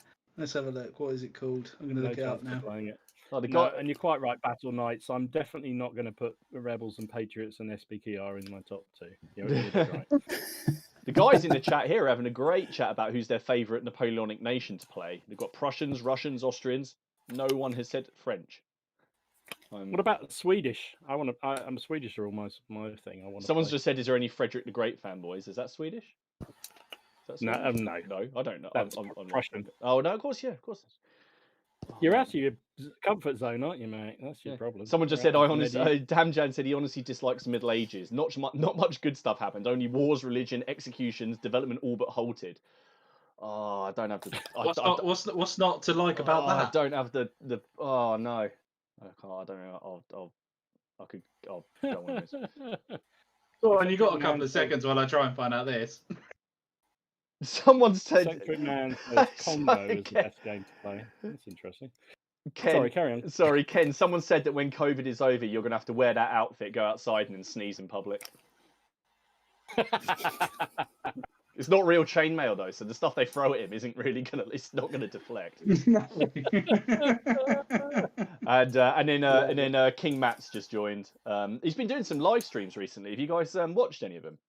King Matt. I was watching some of his stuff earlier because he's been painting up his Romans, and he's been having some good chats on there. Actually, it's worth having a look. I saw it was on last night, and I was going to join, but then I can't remember the missus said about doing something, so I ended up doing that. Polmus. It is Polmus. That's the name. P-O is Pol and then M-O-S. I think I'm pronouncing that right. So P-O-L-E-M-O-S. Yeah, Polmus. That's the rule set that comes with it. So I don't know nothing about it, but yeah, it'll probably be Black Powder. To be fair. I'm sorry, a little bit stunned with what Martin was saying about nobody liking the French in the Napoleonic period. That's I'm absolutely amazed and very pleased and very proud. I might just have to be. Yeah, but then if I play as French, that means I'll always have an opponent. Yeah. I don't know. It's weird, isn't it? Because I always thought there were so many Napoleonic fanboys out there that you'd always have loads of people. I mean, there's oddballs like Graham here who loves Spanish, and I like the weird nations as well. But you know, who did the French have any allies, or was it just the French? They weren't really allies. They were people they conquered. They forced into fighting. So they had they had the Italians, the Kingdom of Naples. Well, basically everyone who now occupies Italy as a country now. Yeah. God, the Confederation of the Rhine. I mean, there's a lot. Well, the Prussians fought on their side at one point. So did the Austrians at one point. Yeah. The only people who definitely didn't Dutch, at any point of time were the British and the Russians. Pretty much the only people who didn't fight on their side at one point or another, but they were all forced into it. So that's the beauty of the period. That's why I think it's a fascinating period, because you can pick an army, and they swap sides quite a bit. Yeah. Yeah. Ken, Speaking of Napoleonic French, I'm going to make an on-stream live pledge. Cool. So see these here. Yeah. Mm-hmm. Oh, it's French. They're French. They've been sat on my thing of figures here since January. Oh my god! Since I finished those 14 that I painted over January. By the time we do the stream next week, these will be painted and fully finished. Ooh. Based? Ooh. Based? Will they be I don't know based? about base because I'll try and base them. They got to be based in a funny way, because I'm following the basing that the Perry miniatures, so they come in on the little pamphlet thing. There's a basing kind of guide on there. But no, I pledged. Except what we've got a standard carrier, an officer, and a dude with his drum. So, just to give me something different to paint, I pledge that these will be fully painted by 8 o'clock next Monday. Wow. That's you heard it here first. Wow, I'm impressed, Steve. I'm really impressed. So, do we all have to do? I don't know what I've set myself up for here. Yeah, I'll get these archers done. When I finish these, I've got some nice samurai figures, like fantasy samurai figures, that I'm going to work on. So I'm just desperately trying to get through these. Well, I think I'm doing enough of a penalty by painting sort of French. So I think Sort of French. enough. Really. Sort of French. So when you play someone, you're gonna have to go. You just say, "I'm gonna fire at Dom's, not the French, and not the guard." No, they're German. It's fine. It's okay. That's all I'm keeping to myself. German, and they're white. They have their white uniforms. So it's even worse, right? You know how much fun white is. I can give you a cheating way to do that, because I did those Italians really quickly. Go on then. Which is just a light grey spray, then that apothecary white, and then just dry brush with that what's it called? Hang on, got it here. Paraxeti white from Citadel, and that worked really, really well. And when they're all, because when you look at one figure on your own, you're like, I don't know. But when I started clumping them all together, and I added in a few different coloured trousers and things like that, just to separate them out a little bit, I thought it came together really well. So that's what I'm going to do for the rest of my Italians, because I intend to do an entire brigade to plop into the army. Yeah, I actually, to be fair, that's how I did some white uniform stuff. I can't remember what they were for, but that's pretty much what I did with them, and it did work really nicely. And that's one of the reasons why I thought, well, I don't mind having a go at doing these fellas, because I think they will be relatively easy to do. We'll see. I may be swearing by the end of the week, but especially if I do go through. I guarantee I'll be swearing by the end of the week after pledging to paint these. It's the thinking, what have I done? The thing is, though, sorry. The thing is, when the ones that are painted, I am really, really happy with the way I painted them, and I just like looking at them. And I kept thinking to myself, imagine painting the whole box. Imagine having the whole 40 odd miniatures all painted. How bloody awesome would that be? It's just unfortunate that I hate painting them. But I do want to be able to paint Napoleonics or AWI. I think classical uniforms. But it's just something I've just got to conquer. But I don't know. We'll see. Come on, Steve. You've got to so started off the whole thing here by saying about the Russians not fighting on one side, not fighting on the. They did apparently. They were allied to the French at one point, although they didn't actually fight. So that's my defence in there. There you go.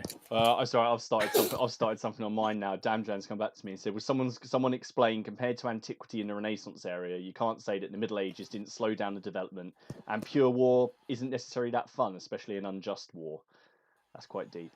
He said as well. He's been here for about 3 months, and that's the only time I've said his name, and it was in disappointment. That's not true. I was talking to you about the Dark Ages a few weeks ago. I remember that, and it's not in disappointment. I agree that there is a complete breakdown in advancement and learning. I deal, but I just think it's all just certainly the Wars of the Roses is just a giant family squabble, basically gone wrong.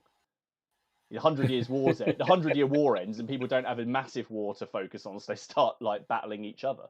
So I think I don't know about you guys, but that was better. Yeah, that side of history.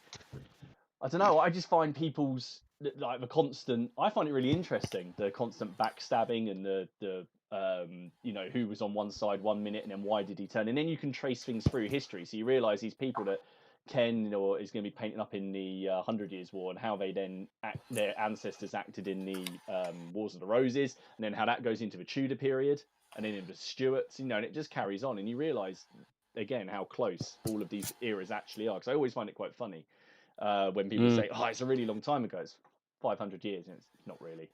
It's not that long, really. In the grand scheme of things. I wonder how many of us are actually related to him. How many offspring? It'd be crazy, wouldn't it? Yeah. Turn into Danny Dyer. What? Yeah. Be related to Richard III. Oh right, I thought you meant you were related to him. I was like, hang on, what? What are you on about? Oh dear. Yeah. I don't know. I think that whole period, the medieval period, that whole 100 Years War of the Roses, is just fascinating. Even the earlier period, which I kind of also like, they're just full of just characters. So many of them are just absolute bastards. Yeah. Yeah. But they're just fascinating for that whole point. I'm just amazed by them. Absolutely amazed. John Cornwall, my God, that man! I just absolutely wow. Is all I can say. Is that the man whose livery you're going to paint? No, am I hell going to paint that?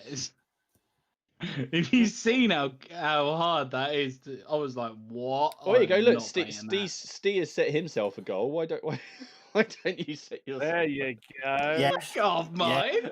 Yeah. Trying to dump me in. How pissed off would you be if you did that livery and then you looked at it and realised it was upside down, like I just did? If you did that whole thing. To be fair, quite funny. Oh Jesus, love it. I've got this on the right way, and look, I've even got a belt on this. It's got a belt. Steve Reese has put on my ear. This is the 6 mil guy. Steve Reese. This is who got me in the 6 mil. He's put late watching today and shocked by Ken's new pajamas. And he's also put any difference on painting faces. Just done some World War II early Germans in metal, and I hate the job I've done on the faces. Would you just reprime over or strip them off? Mess? Are they complete mess? Do you know what I would do, honestly, Steve? Is I would get a crappy old brush and put some isopropyl alcohol on it, and I would just dab it on the face area just to make it moist. Leave it for about 15 minutes, and then just go over it.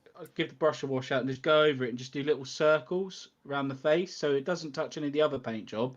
And then what you'll find is it will come off or it will go really thin, and then you can just put new paint straight over it anyway after it's dried, because isopropanol is amazing for stripping paint off metals. Really is good. But it's paint thinner, so it's just thinner, isn't it? So it's really good for that. So give that a go, mate. Just try pinpointing the area you want to do, because if you've painted too thickly on, it cannot look right if you paint straight over it anyway. So even if there's still some colour there, just give it a prime of say like a grey or something with really thin coat, and then go over and try again. That's what I would do. There we go. What's everyone's position on painting faces then?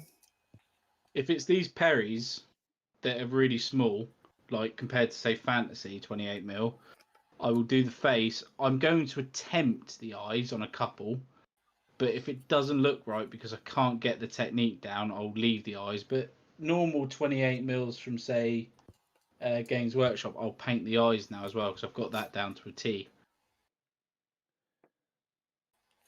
Yeah, I tend to paint all my face. I tend to do a base coat, which is usually contrast now, and then I highlight up 2 or 3 times. It's not very long. It doesn't take me very long at all. I just tend to do contrast. Then I do sort of these areas here, so the forehead and then the cheeks down to here, and then I come back in with something lighter and just do the tip of the nose above the eyes and the chin, and then eyes. Depends on the model. If it's in the front rank or if it's a commander, I'll do the eyes. Yeah, I like that Archer. I was about to say all the Archer that I sent to Ken, which I was swearing about. I also found I've got another one of those. I've got 2 more of those because you could arm it with a big hammer as well. I found another one in the box. I don't know why I had 3. I can only assume the people I was with just gave them all to me. I don't know. I was going to say on faces. I don't put a huge amount of extra effort in, but I think you have to do a little bit more, don't you? It's just I never used to do any eyes on my figures at all, mainly because I just got the shakes every time I tried to get that close and that defined. But I've started to do a bit more, and I find that when I do them and then put the washes on, that's sort of so forgiving. It's if I put the wash after I've done the eyeballs, it sort of helps somehow. I think you have to put a bit more effort in on the face, but I don't do multiple layers of washes, and I see some people do them and I literally spend days just doing one face, and I won't go that far.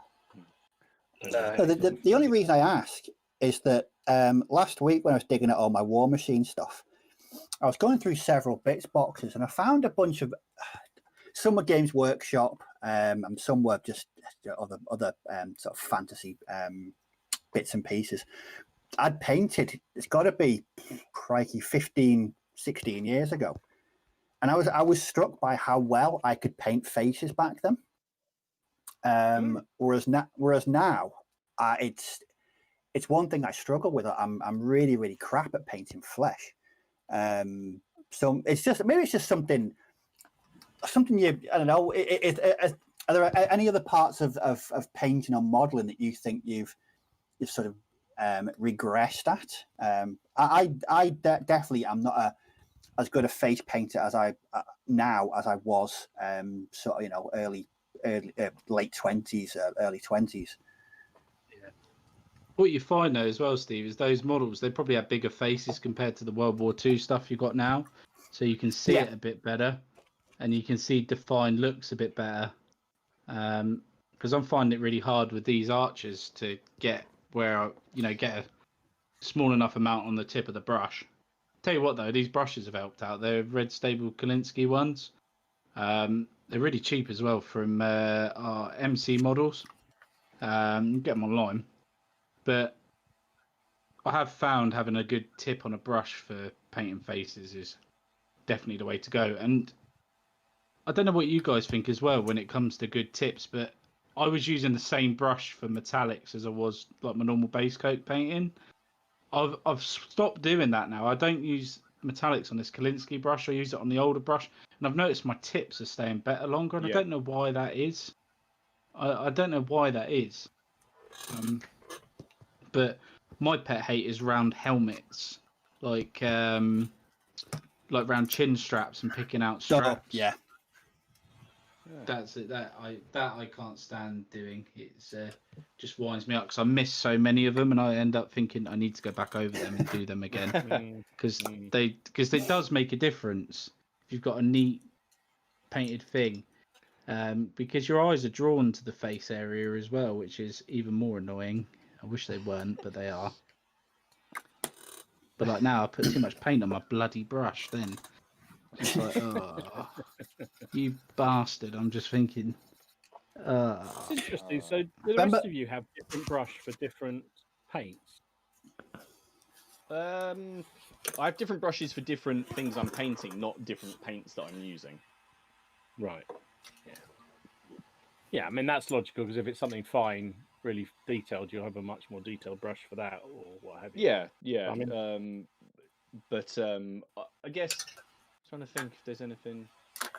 Oh no, I have anything that I'm using. I have a sort of a different brush. I guess when I'm using the like inks, I tend to use a different brush for those. I try to keep those like quite small, because I only use inks when I'm like doing it, so fine lining things. So I have quite a small pointy brush for those, which I barely ever use. But apart from that, no, it's all just more or less the same. So, yeah, but I just found it was destroying brushes, like using it for the contrast and then trying to use it for something else.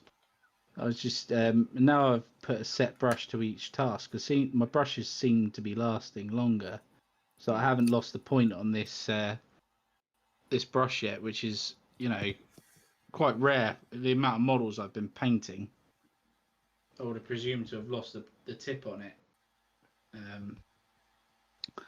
It's an interesting one when you think about it. I have to do some testing with it, I'm gonna check what they're saying here because I think people are getting upset with licking the brushes again. Hang on. I said I can't. Oh, okay. So they're going. So they can't unsee all the brush licking, and they don't understand why. Or they're gonna hang on. So GP says, should we start a drinking game? When one of them licks the brush, someone takes a drink, or they're gonna be pissed by 8:45. Or that we have to dip our brushes in whiskey before we lick them and see how long we last. Oh no, I like that idea. Yeah, that's good. that's quite good. I'm up for that one. God alive. Yeah, I'd be flailing around. Are we the only brush lickers then? No, everyone I know who paints licks their brushes. Yeah, everyone I know. Yeah, definitely. You gotta get a good point on it. Yeah. That's what it's all about. I've got to shout Modelling for Advantage here, who's just popped in and say hello, who just said the 100-Year War ends because the French paid off Edward IV, and then he's finished with my favourite thing, which is just simply England's greatest king. And I have to agree, and he's the only other person I've ever heard say that. So I'm needed to say that. So yes, I agree. Thank you. The Kaiser's got in every chat. He's over here as well, so putting in great points as well. John Crome says, hi all, on the point of painting, your eyesight changes over the course of a few years. Yes, that's true. Definitely does. Although I have to say, in all honesty, I think I paint a hell of a lot better now than I did 20 years ago. But that's practice more than anything else. And also, actually get some of them glasses. I am getting tempted to get some of them zoomy in glasses, especially for faces. I am getting tempted to do it. Maybe a Christmas present idea.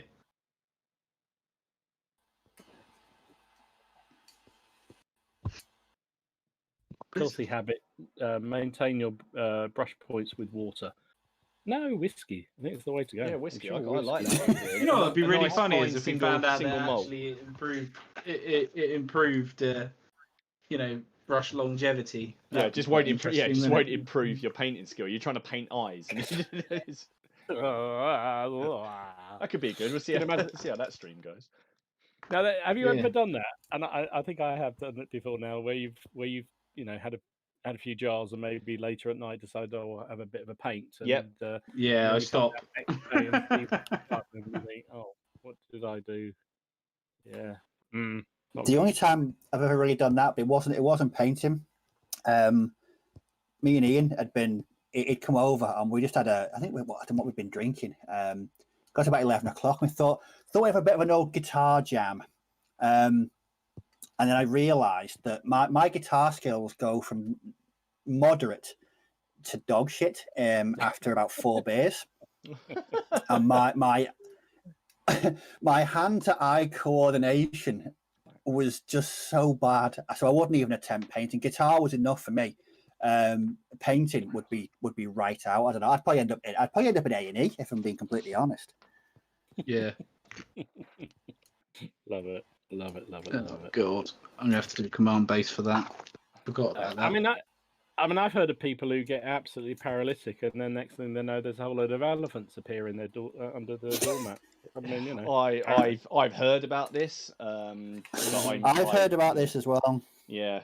And then what's even worse is that said elephants then just disappear. So the 80 quid you spent has just gone God knows where, and you can't find them. That's the next shitter. Basically, you can't find them. Well, you've only got a few weeks until the Saga of Hannibal rules come out, and you need them, mate. I know. I need my elephants. I genuinely don't. Can someone help? Where hunting for Martin's elephants? Where I thought they were, they aren't. So I don't know. So it's I mean, I could say maybe it was entirely possible that I got drunk and tidied, but my wife will tell you that doesn't happen. So I don't. I'm gonna have to tear this apart in here and look for them. I'm surprised I didn't find them the other day actually when I was going through stuff. That would have been so someone has very simply said, all right then, Brushlick Brigade Whiskey Night, Monday the 31st of August. I'm on for that. Fair enough. That's bank holiday as well. It is. So don't even. Oh, you do have to get up for work the next day, don't you? Am I on call? Does it matter? Yeah. just a tad. I don't think I am, but I'll have to check. You'll be better at fixing broadband when you're pissed, won't you? Yeah. I mean, everyone. Yeah. I mean, what could possibly go wrong? The driving aspect. Oh yeah. I don't think I am on call, but I'll have to check. But no, it should be all right. I'm up for that. I'm sure Laura will be super deeply happy. Hello, love. You're right. Hey. God, you haven't met drunk Ken yet. Oh dear. You think I'm bad? You think I'm bad now? My God. Might lose my channel. Terms and conditions broken. Oh dear. Oh yeah, we're allowed actually. Are we allowed with the old YouTube? We are, aren't we? Yeah, there's videos people getting drunk on YouTube. I'm sure there is. It's just if you don't do anything too stupid while you're drunk, that's all. Yeah. Or you don't get caught getting stupid. Yeah. Peter Little said he's already sitting here drinking a single malt while listening and watching. There you go. He's ahead. Yeah, I Good need boy. Good man. That's what I need. Actually, talking about that, we had another question. Who do we? Oh, Leslie, our mate Leslie, who can't make tonight because he's got more important things to do with his family, which is good. And we should all do things with your family, apart from my family. Sorry, did I say that? I haven't even had that much to drink. So he was asking, during the shutdown and everything else, what are the good things that have come out of it all for your hobby? And what are the bad things that have come out of it for the hobby on personal level? Go on then, can you start? This Monday night stream is a good thing, obviously. Getting to meet you guys for a start, isn't it? Making new friends and things. It's weird. I've made friends in a sort of isolation period. I've not actually seen anyone, which is even more strange. So that's a good thing to come out of it. Other good thing is discovering new periods and things to actually game. It's like medievals. I wouldn't have discovered medievals if it weren't for you guys. I wouldn't have bought those 6 mils finally. That good or a bad thing? That's a good. It's a good thing. Do you know what? I've wanted to game 6 mil for ages, properly, because I just like the idea of massive battles. That's just literally the reason for it. And I think the challenge that I'm going to have within the next 10 years is I do want to do a 1-for-1 scale of Waterloo. So the only way to do that is in 6 mil. So That's for sure. because I ain't doing it in 28mm for a start. So Ken, why did you start with ECW then? If you're going to play Napoleonic, ACW. yeah. Because I want to do Napoleonic's 28mm. I do want to do Napoleon. I do want to do in 28mm. I want to do. I do want to do Black Powder in 28mm. Just because I've seen Martin's stuff and it looks phenomenal. Your stuff looks awesome, dude. Seriously, it's really made me want to do it.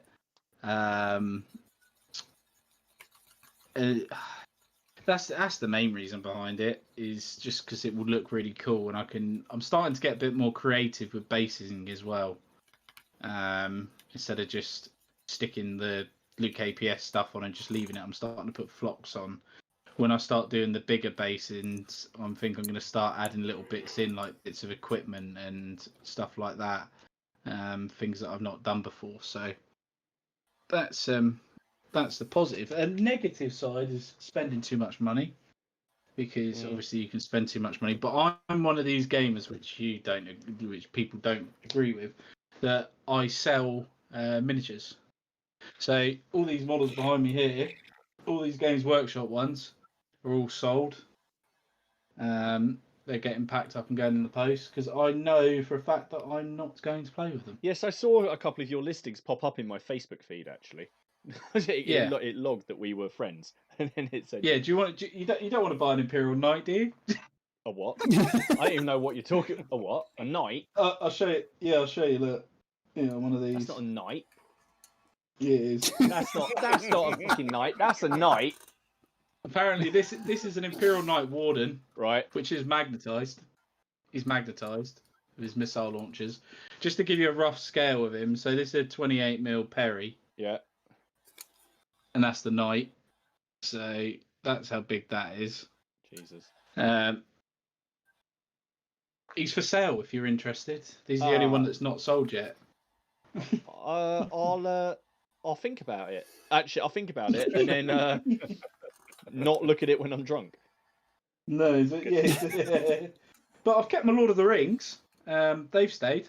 My Lord of the Rings stuff has stayed. I'm not getting rid of that. But my actual Warhammer, I've kept one army, and the one army I've kept is the Orcs, because I think they're quite fun and flavoursome. If I'm ever going to get back into it, I've got 100% completed army to play with. And while I'm at it, I'm just remembering to go back over this, because I've chipped some of the bloody metal. And that's another thing I will recommend to anybody. Don't buy these bloody Games Workshop carry cases. They're an absolute nightmare for metal miniatures and chipping. Absolute bloody nightmare. No, they are, mate. Honestly, it's not even a joke. They are. You want to get cases where you've got individual slots. That's a tip for people. If you ever buy casing, make sure each model has its own individual compartment, because you just get chipping otherwise. And it really, really, even with varnishing, it really is annoying. But sorry, I'm just rambling on it. Can I just say it is Nick Games has said you need to wear a jester's hat, and every time you speak on the stream, the bells will jingle.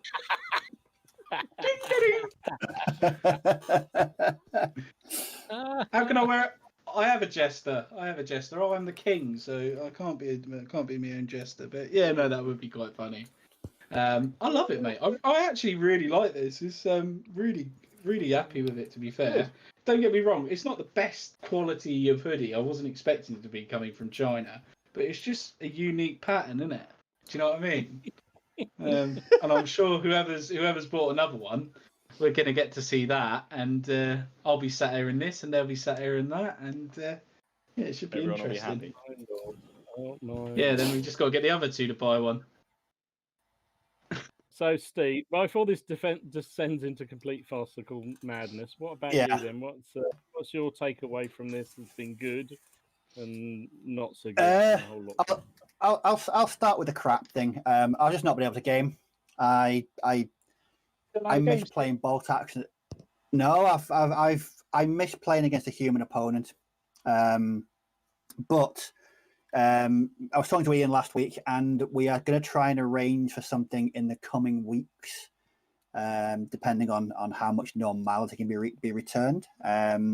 We've both sort of got, because he's just become a dad, and he's been a bit careful about that side of things. I've got my better half. I've not seen my better half in 6 months, but again, she's got health issues. She's got diabetes, so she's on the list for the lurgy. But getting away from that, the crap negativity, let's talk about what I've got from the positive side. So much. Meeting you guys for a start. So doing these streams on a Monday, really enjoyable. I've a lot more engagement through the channel. The channel, I'd say over the past 6 months, the channel has just taken off really well over the past six months. Maybe it's a captive audience, I don't know. But it just seems to have, it was plodding along, and then right about March, April, it just took off. So that's another positive that's come out from it.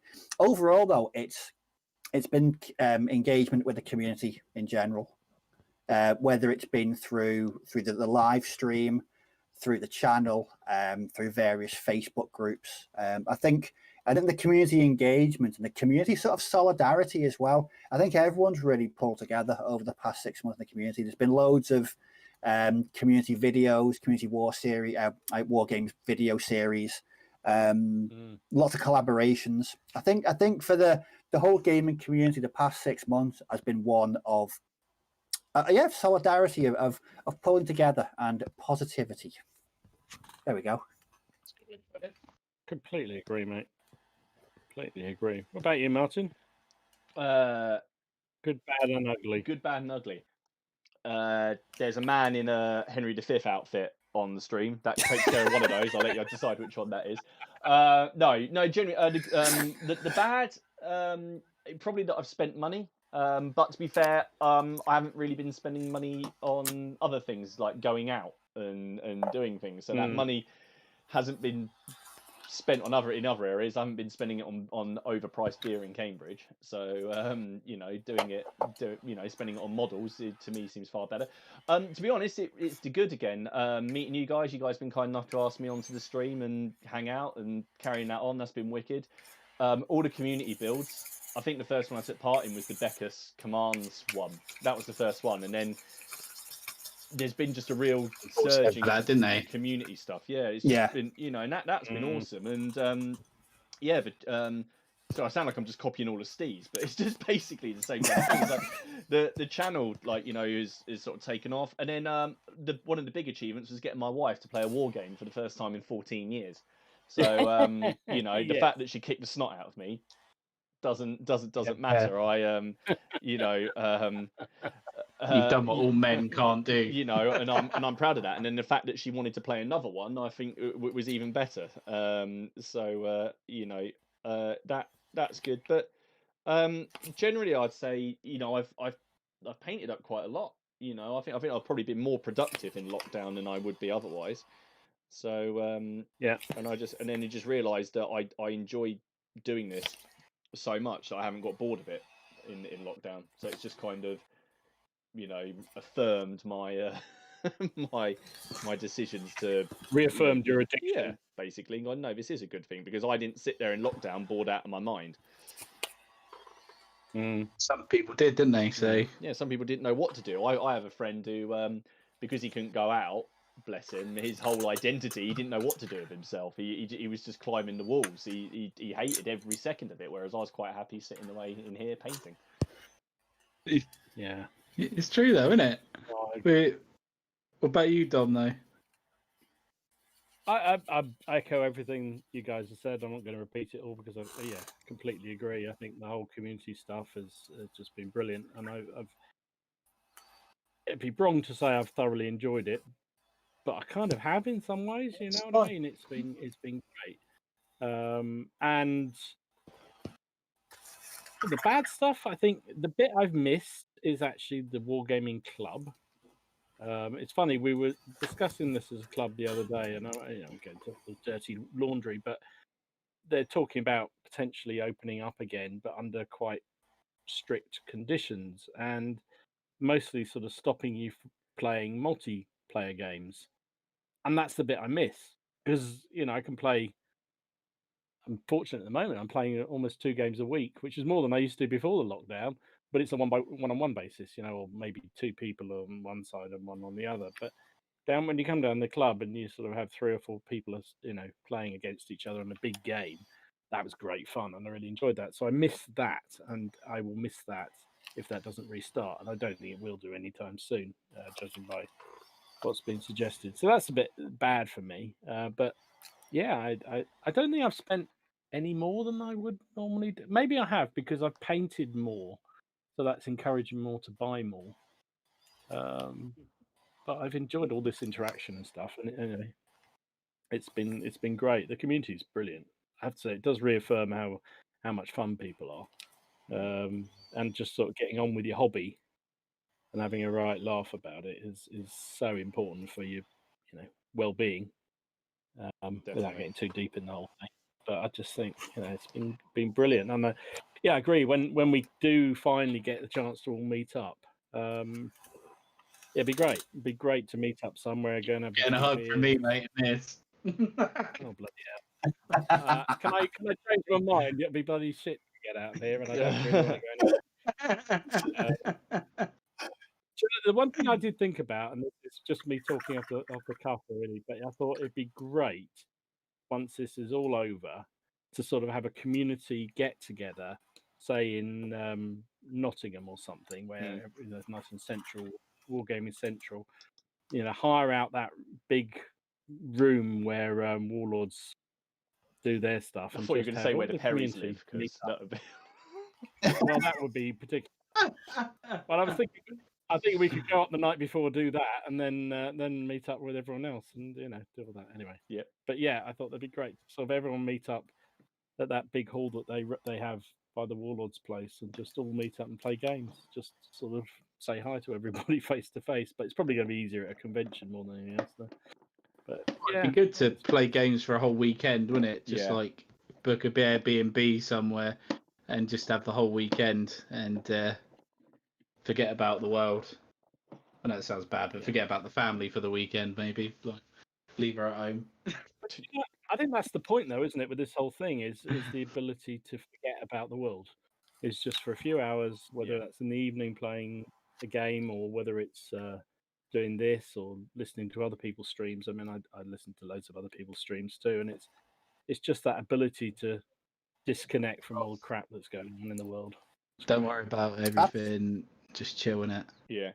That's one question my sort of non-gaming, non-painting friends ask me. Don't you get bored? I'm like, no. In fact, I'm kind of the opposite. When I'm painting, I'm thinking of things that I want to be doing in addition to what I'm already doing. So thinking of things that I'm painting something, but I could be painting something else. But no, I can honestly say, and I think having the channel has certainly helped this, is that I can't remember the last time I generally thought, oh, bloody hell, I'm bored. I literally cannot remember the last time I even thought like that. Oh my god, I'm with you. But then that's my own fault. But I'm learning to ease up a bit. But yeah, you're right. Board wise, you can't get bored doing this, can you? Nah. No. There's too much to do. There's always too much to do. Because I don't know about you lot, but there is. But I always think about the end goal. So I'm thinking about like all these archers when they're based, and I can just line them all up and just look at them and be like, and have men at arms in the center, and just be like, that is freaking awesome. That looks so good. It's like I'm teasing myself because I've got my painted miniatures sat at the back there, ready for the next lot to join the line. Oh, it's like it's just motivation, isn't it? It's just waiting for them to finish, and then you can use them, or you can put them in the cabinet alongside the other, or in the boxes alongside the others, and you just know they're done and ready to play with. And I mean, if this went on forever and you couldn't get that many games in, that would change things, right? Change our position. But no, exactly. It will change at some point, and we'll get some sort of normality back. I've started to go along the line as, even if it's a couple of years, if this is like this next Christmas and then after next Christmas it ends, okay, I can deal with that. Yeah. But I think the world's going to go back to a normal state at some point, and I don't know what will happen. But look at the Spanish flu, innit? Just look at that, and they didn't have the technology, so I can see the world going back to a state of normality. Yeah. It's going to have to. You know, we can't live like sheep forever. No. Can I ask you? So I've been asked by Damjo. This is completely off topic, but I'm going to forget to ask. I don't know why he wants me to ask this. He said, "Can I ask the other guys if I look like Viggo Mortensen from 2004 because he thinks it's uncanny?" I don't know if he's taking the mic. Viggo Mortensen. He means Aragorn. I don't see it. Yes. Viggo from the Ghostbusters. The Ghostbusters? Yeah, Viggo, the bloody painting in Ghostbusters 2. Painting guy. Oh, what, the decrepit old man? Yeah, okay, yeah, no, I'll go with that. Yeah. Yeah. That's what I thought you meant. Yeah. No, well... No, can't see that one, no, Martin. No, I think, no. I I mean, can either. see the hairstyle. I I can see the hairstyle, but that's it. Yeah, That's just laziness. That's Yeah. just, that's just... Oh, man. Wish my missus yeah, would let me do that. Thank you for the compliment, but I no. Damn, he found out you were his stunt double. Someone told me I looked like Tom Pettit the other day. That I didn't. And then Haley said I look like oh god, I can't remember the name of the horrible singer. I can't remember. Not her husband then. Huh? Not her husband. You don't look like her husband. No. She told me I look like someone else, but like I can't remember who it was. And then I was actually, and then I thought, oh, this might be quite good. And then she told me who it was, and I was actually quite annoyed, and I can't remember.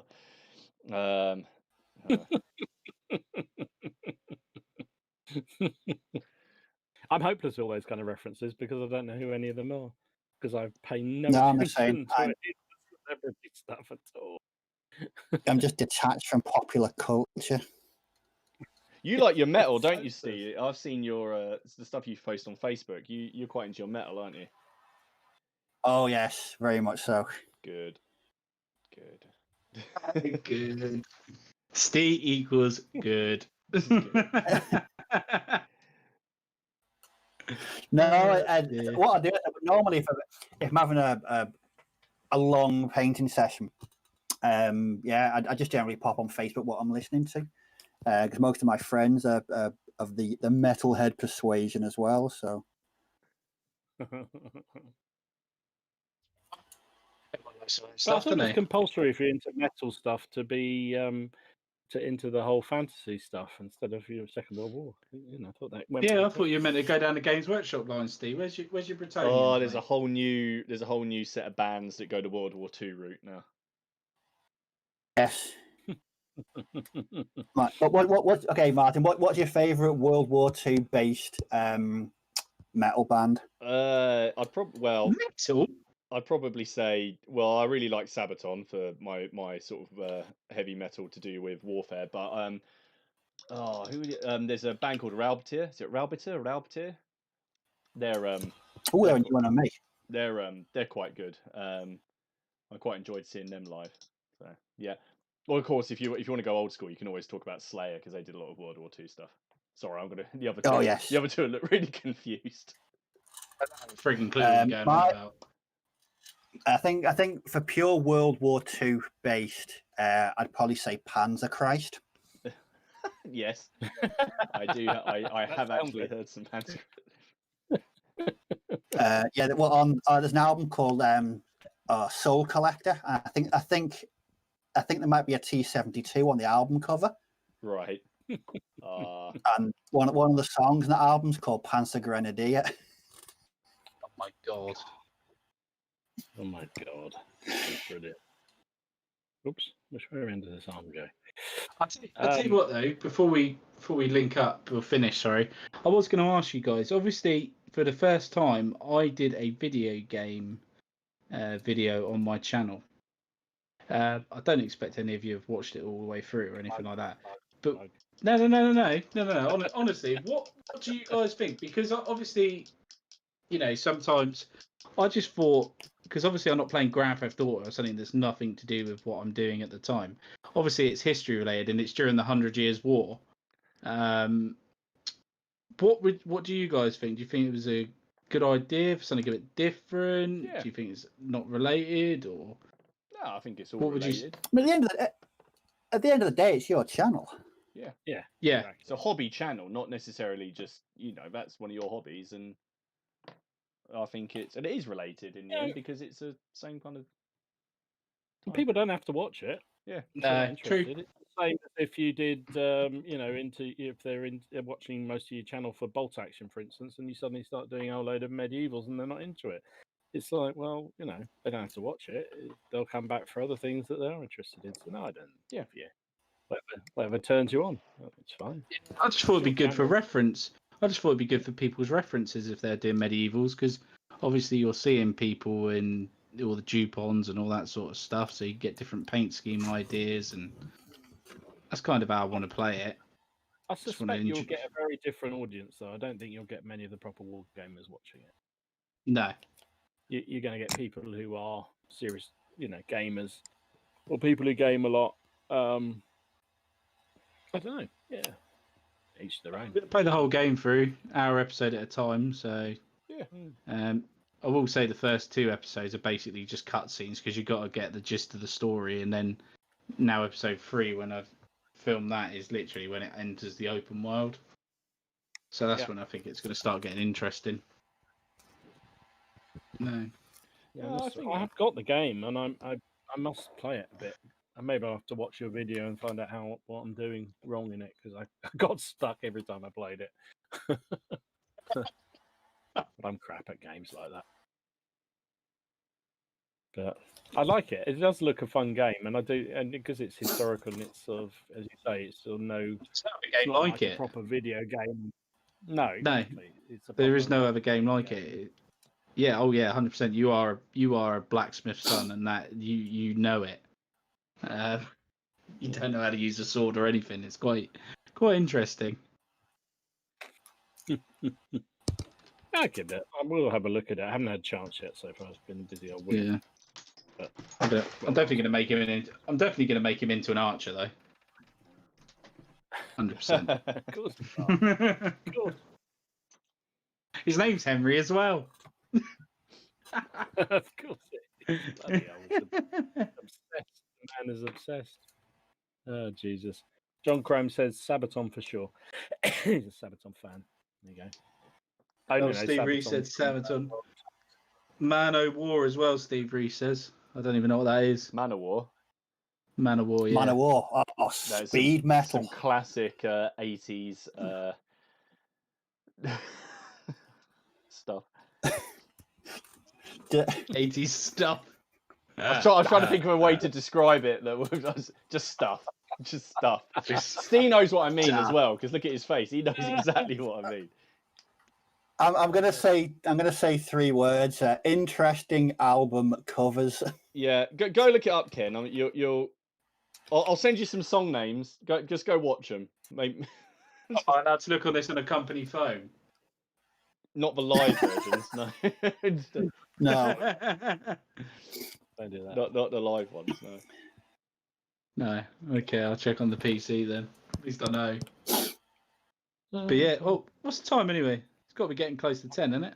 It is 10:05, mate. Oh my God, we've overrun. There you go, we've got bonus 5 minutes out of us. I did not realise what time it was. Has anyone else got anything they want to say before we end the stream tonight? They all think in my stream I look like Chesney Hawks, which is depressing. That wasn't who Haley said. That wasn't who Haley said. So that's thanks for that. That's brilliant. I now have another reason. Shit. All right. Yeah. Great. Right. The beard's coming back next week. Love it. And no, I guess I was just gonna say that hopefully in the next couple of weeks I was gonna do a stream or a pre-video where we talk about history. if any of you chaps want to join in, and we're going to Definitely. basically, rather than it just be sort of like a dull talk, we'll pick a couple of subjects each, and basically have a discussion about it. But keep it light, have some drinks, and see what happens. And maybe it will be that we never do it again. I'll see what happens. I want to see if what drunk Ken thinks of 15th century politics. So burn the heretic. Oh my god. The Stigmaster says he wants to too. Yeah. I'll put my 15th century head on. How does that sound? Well, you've already got your hoodie on, so.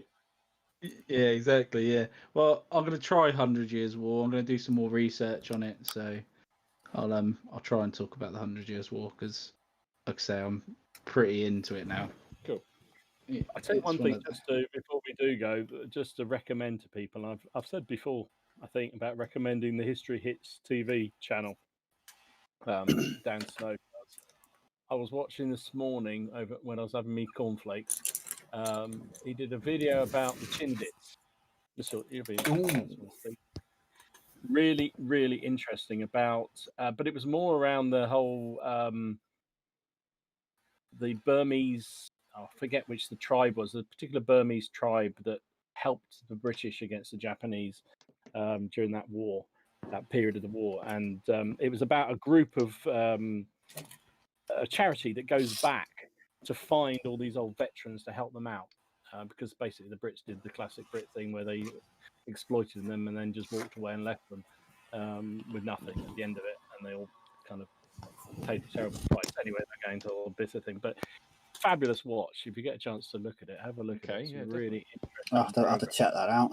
Really, really interesting. Quite harrowing as well. But they go around the little jungle finding all these, and they're all in their 90s, right? These guys, and they all fought for England, and they all start singing "God Save the Queen" and all this kind of stuff. It's quite moving and quite sad as well because they so love the British Empire, and they've been abandoned. And they've been abandoned. And this charity was just going back, and there was a guy, it was one of these old boys who had gallstones.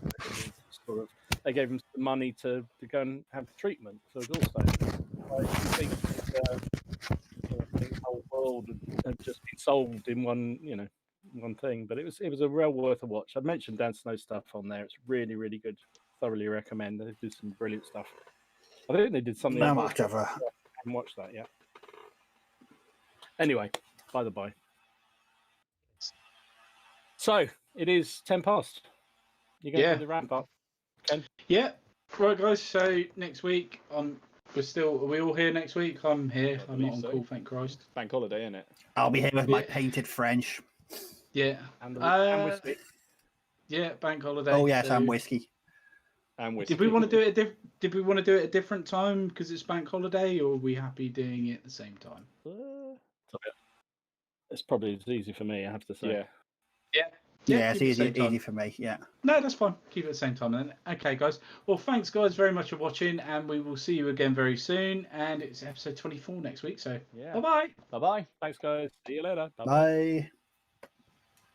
Bye.